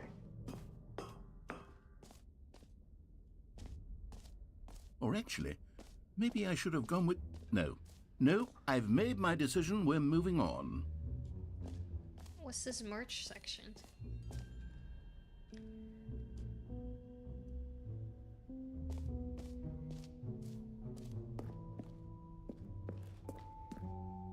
common complaint of the Stanley Parable was that it was confusing and paradoxical, that it engendered a chaotic sense of reckless despair in those who played it. Well, I'm happy to say that after much consideration, I've engineered a clever solution to this fundamental problem with the game. It's the Stanley Parable Reassurance Bucket. You see, Stanley, anytime you're holding the bucket, a sense of calm and ease will fill your mind and your heart. It's true. As long as you hold on to the bucket, the many disorienting contradictions of the Stanley Parable will feel perfectly normal and perhaps even comforting. You may even come to long for the gentle embrace of jarring cognitive dissonance while the bucket is in your arms. And to be honest, it's a much more convenient solution for me than actually redesigning the game to be less uncomfortable. Can you imagine what a pain in the ass that would be? Yes, the bucket is the perfect solution. Come on, give it a try.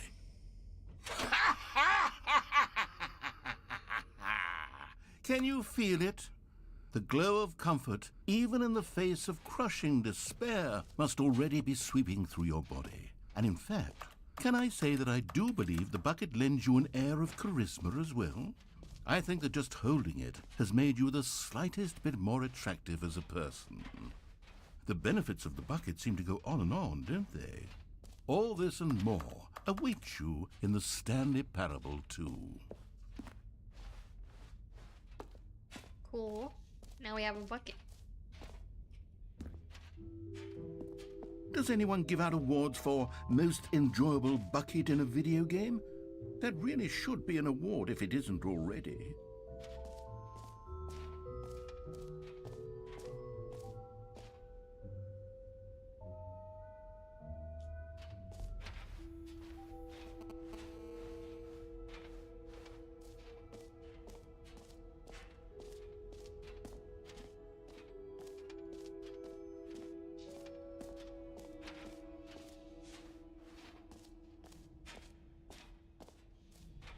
Now what?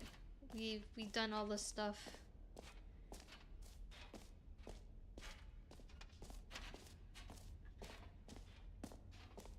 Oh, the exit.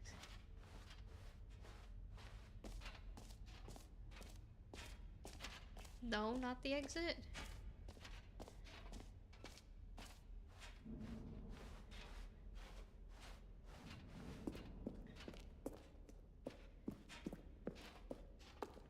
All right, have you seen everything you wanted to? Ready to move on now?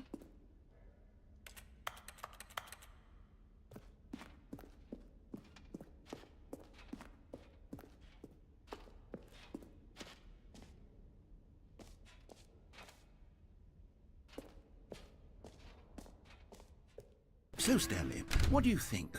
Do you like all of the new features? Yes, I know it's not exactly clear yet how exactly these features will come together as one single coherent video game, but I can feel it in my soul. It's going to work. There's definitely a good game in there somewhere. Say, let's do an experiment. I'll arrange these new features together, and we'll see whether or not it coheres into a meaningful gameplay experience. Okay. Are you ready? Here it is. I give you the Stanley Parable 2. Okay. I mean, there's potential here, right? It's sort of... Okay, never mind. Hold on. Let me do a different arrangement. Okay, yes, this is much better. I feel good about this. Here we go. Version 2. Wow. Who am I kidding, Stanley? This isn't a coherent video game at all. It's a lot of gags. And I do very much enjoy creating gags, but they don't add up to anything.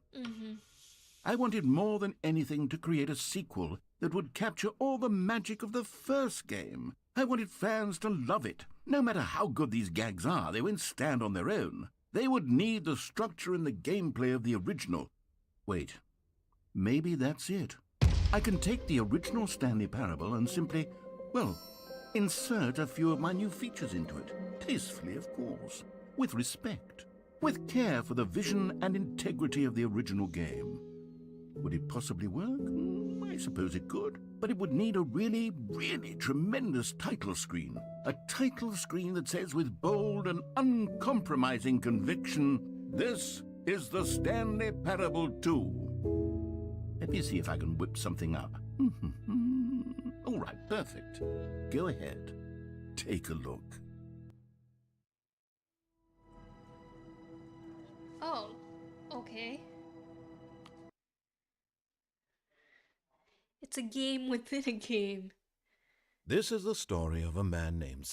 Click to skip. We're skipping. Oh, there are the All of his balloons. co-workers were gone. What could it mean? Stanley decided to go to the meeting room. Perhaps he had simply missed a memo. Stanley felt the bucket calling to him, begging him to pick it up. Why was he not doing it? When Stanley came to a set of 2 open doors, he entered the door on his left.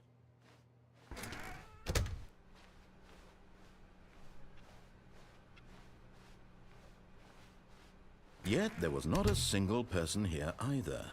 Feeling a wave of disbelief, Stanley decided to go up to his boss. Coming to a staircase, Stanley walked upstairs to his boss's office.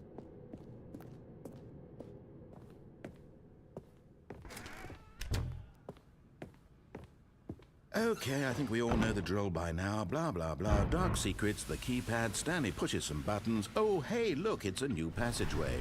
Quelle surprise. Okay, cool. Oh, look. The figurine. You found one of them. One of the miniature Stanley figurines. Remember, no reward for collecting all of these, only the intrinsic pleasure of a job well done. You can't buy that sort of happiness, Stanley. God knows I've tried. So, I implore you to savor each and every moment you come across one of these beautiful figurines. Nice. They're cute. I like them.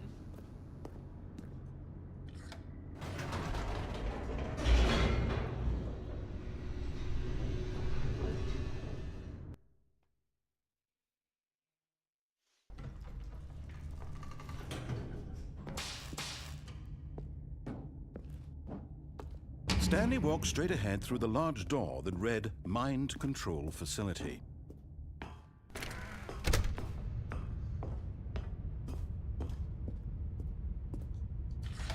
The lights rose on an enormous room packed with television screens. What horrible secret did this place hold? Stanley thought to himself. Did he have the strength to find out?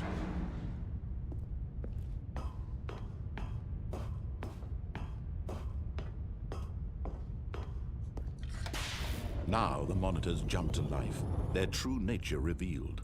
Each bore the number of an employee in the building, Stanley's co-workers. Balloons The aren't in lives the of so many photos. individuals reduced to images on a screen, and Stanley, one of them, eternally monitored in this place where freedom meant nothing. The balloons should have been added to the photos. This mind control facility, it was too horrible to believe. It couldn't be true. Had Stanley really been under someone's control all this time? Was this the only reason he was happy with his boring job? That his emotions had been manipulated to accept it blindly? No, he refused to believe it. He couldn't accept it. His own life in someone else's control? Never! It was unthinkable. Wasn't it? Was it even possible? Had he truly spent his entire life utterly blind to the world? But here was the proof. The heart of the operation. Controls labeled with emotions. Happy, or sad, or content. Walking, eating, working. All of it monitored and commanded from this very place. And as the cold reality of his past began to sink in, Stanley decided that this machine... Okay, we did all the same actions from before. So let's see where that leads us now.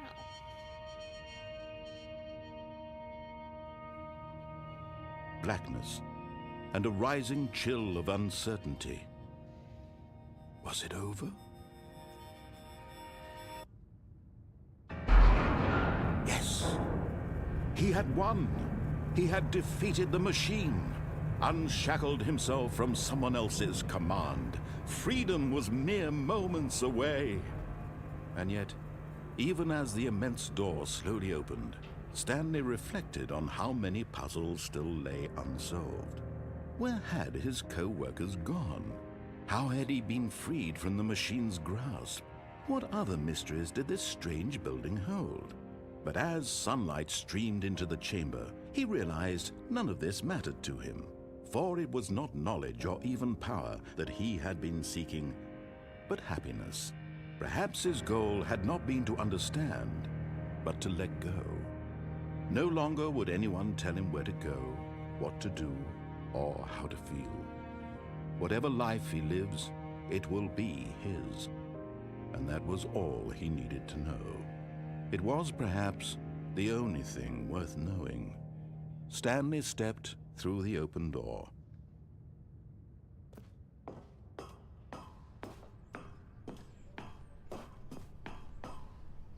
Stanley felt the cool breeze upon his skin, the feeling of liberation, the immense possibility of the new path before him.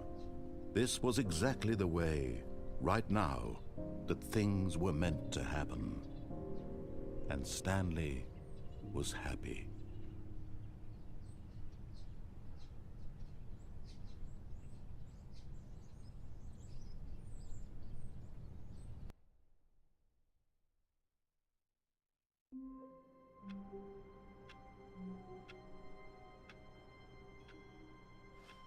All of his co-workers were gone. What could it mean? Stanley decided to go to the meeting room. Stanley picked up the bucket.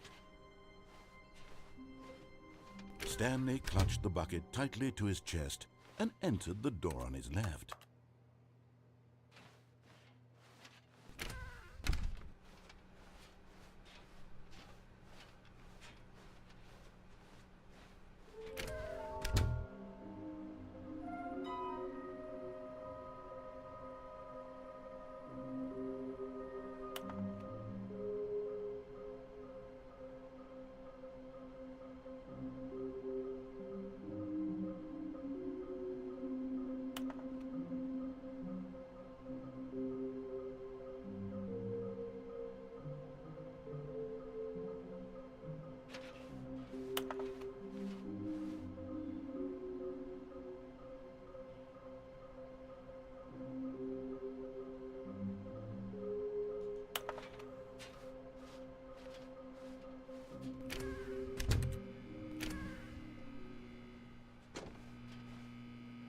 Oh, Stanley, can you feel it?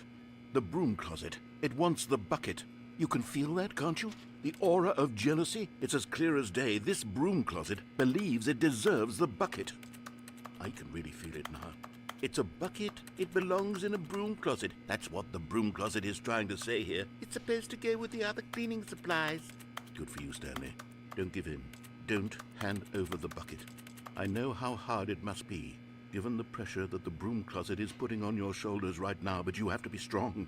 This is your bucket. This is your companion and lifelong friend. You can't hand it over. Oh, no. We're getting into name-calling now, it seems. Is this how low the broom closet has sunk, that it has to resort to this stream of petty insults simply in order to get you to hand over the bucket? Stanley, I never liked this broom closet for a variety of reasons, but even this is worse than I had imagined. And wait. Now the broom closet has the gall to imply that you and the bucket are not truly deep and lasting friends? That your relationship is purely superficial and convenient? That your life is so banal and meaningless that you'd feel the same sort of kinship towards any inanimate object which happened to lay in your path in an even partially enticing manner? Well, I've never. Take care. Go Bye. on, Stanley. Lay into King, it. thanks for Really hanging tell out. the I broom appreciate closet it. off for its demeaning comments. Expand on Good the luck wide on your shift variety of tomorrow. experiences you and the bucket have shared together. Go through each of them point by point. Share your journal entries detailing the rich emotional landscape of your feelings for the bucket as they have changed and evolved over the years. Coming to a staircase, Stanley and the bucket walked upstairs to the boss's office. Oh. Another miniature Stanley figurine. This, there really must be a snappier name for these things. What about mini stands? Stanley figs. What about Stanlerines? Yes, I think I like that. Another Stanlerine under your belt.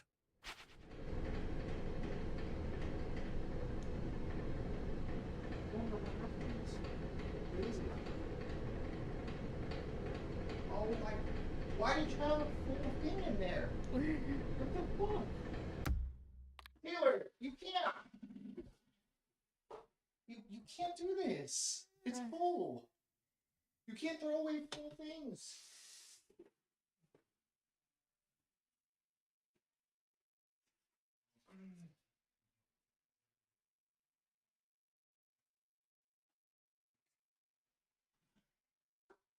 I'll clean it up in a little bit. Jeez, I was gonna give you cinnamon. Okay, well.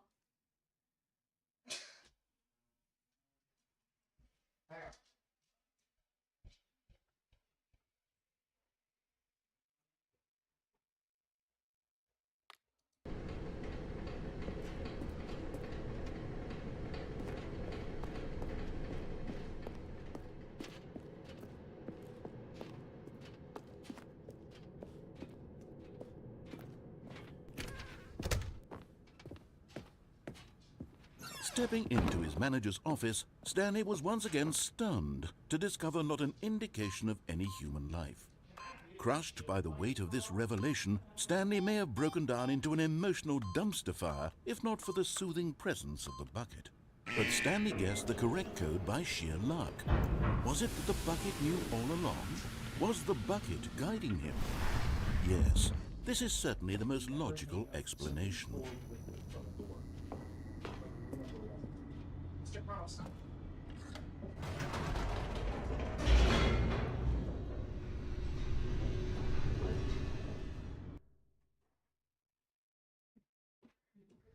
The elevator raced downward, plummeting towards an unknown fate. It would be all Stanley could do to keep himself together, if not for the bucket. Soothing him, comforting him, reassuring that in this darkest moment of uncertainty, he would be all right. The bucket is here for you, Stanley. Everything will be fine.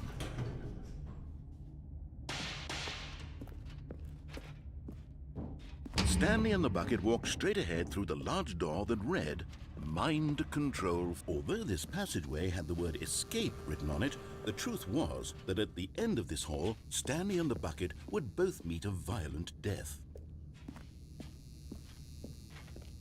The door behind them was not shut. Stanley and the bucket still had every opportunity to turn around and get back on track. At this point, Stanley and the bucket were knowingly walking forward into a very painful death for each of them.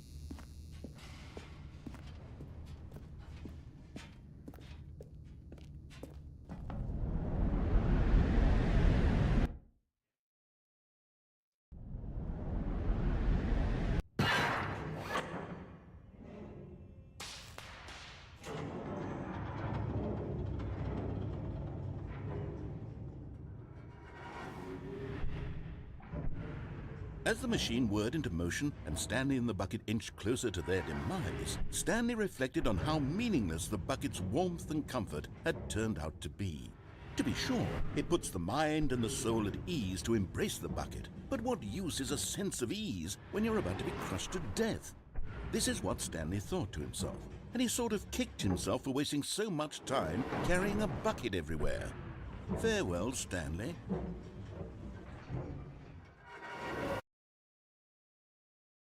"Farewell, Stanley," cried the narrator, as Stanley and the bucket were led helplessly into the enormous metal jaws. In a single visceral instant, the bucket's life came to an end as it was crushed violently to death.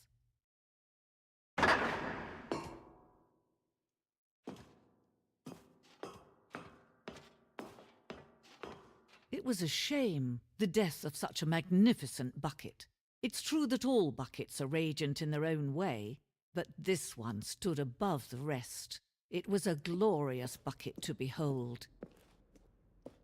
Where did the bucket go?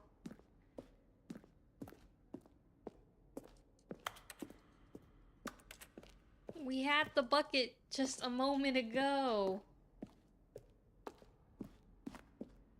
Can you see how arrogant it was for Stanley to take a bucket like this and to claim it for his own? Can you see the hubris that blinded him? Can you see that the bucket is far more noble than Stanley will ever be in his short life?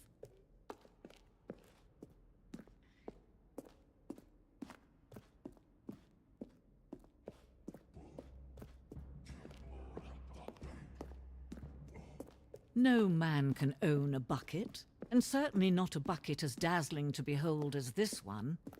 It is man who should kneel before the bucket.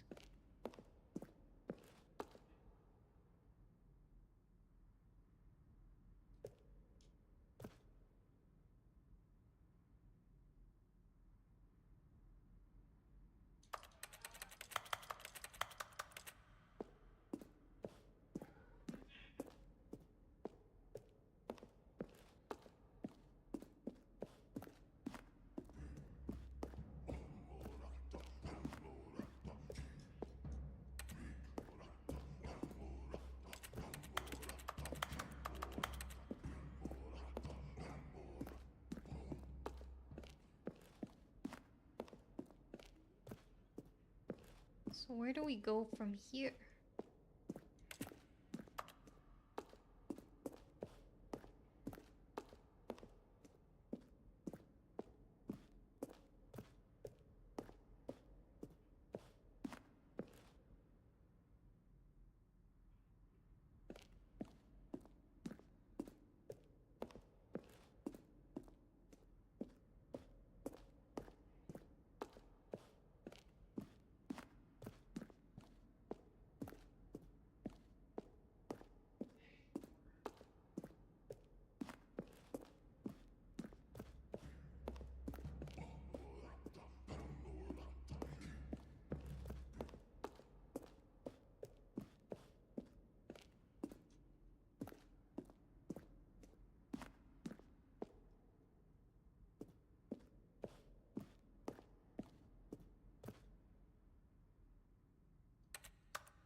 There we go. But there is something we can do. Something we can do together, you and I, that will right this terrible wrong.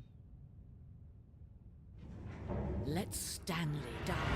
Let him be crushed by the machine. Don't reset the game. Don't give him another opportunity to run off with another beautiful bucket.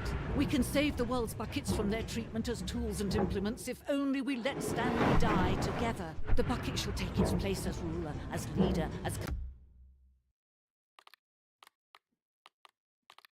commander of a new world, a new vision of the...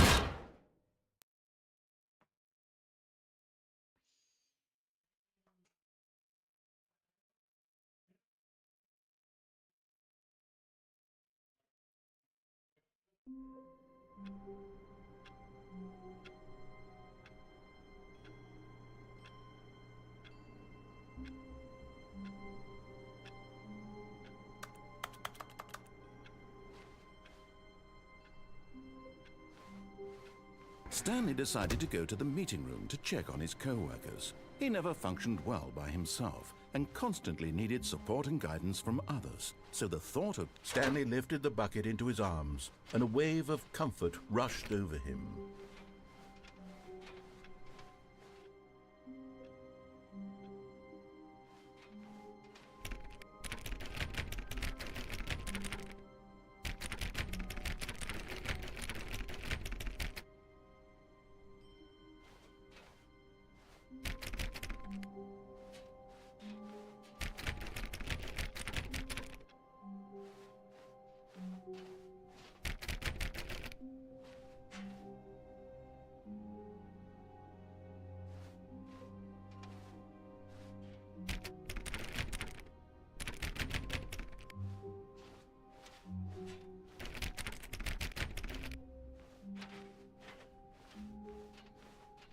Stanley clutched the bucket tightly to his chest and entered the door on his left.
Oh, Stanley, can you feel it? The broom closet. It wants the bucket. Coming to a staircase, Stanley and the bucket walked upstairs to the boss's office. But Stanley just couldn't do it. He considered the possibility of facing his boss, admitting he had left his post during work hours. He might be fired for that. And in such a competitive economy, why had he taken that risk? All because he believed everyone had vanished? His boss would think he was crazy. And then something occurred to Stanley. Maybe, he thought to himself, maybe I am crazy. He looked down at the bucket in his arms. Am I crazy? He asked the bucket. The bucket returned his gaze, but said nothing at all.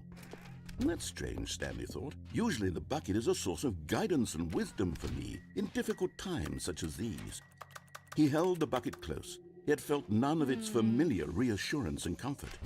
And that's when Stanley realized, this isn't my bucket. It's just a normal, everyday bucket. Someone else's bucket, perhaps. How did I end up with someone else's bucket? This is all terribly wrong. Surely no good would come from this. Who knows what sorts of bizarre hallucinations Stanley might experience without the psychologically grounding presence of his bucket.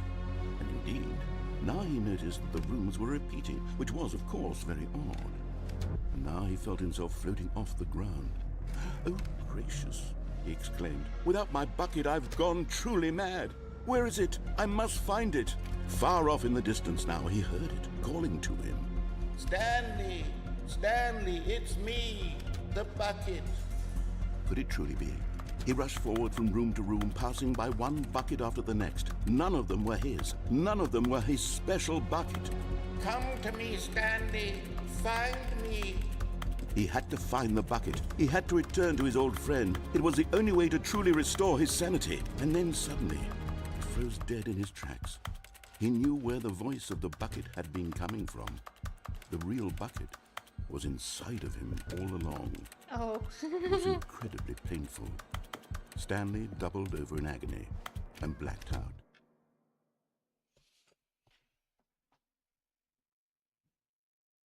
This is the story of a woman named Mariella.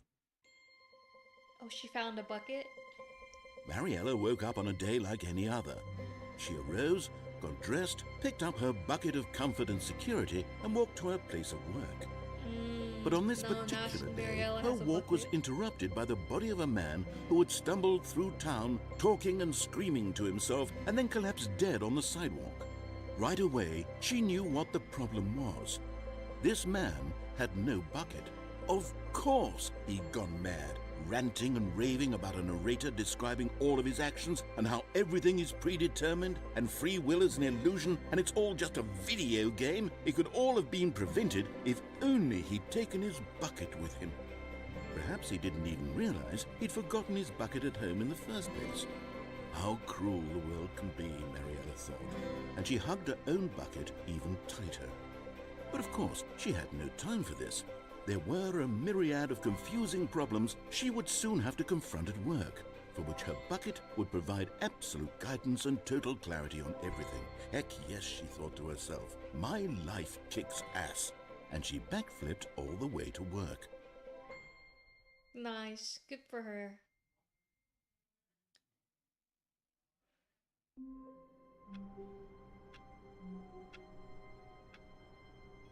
It's changed again, but I'm tired, so I'm gonna quit to the menu.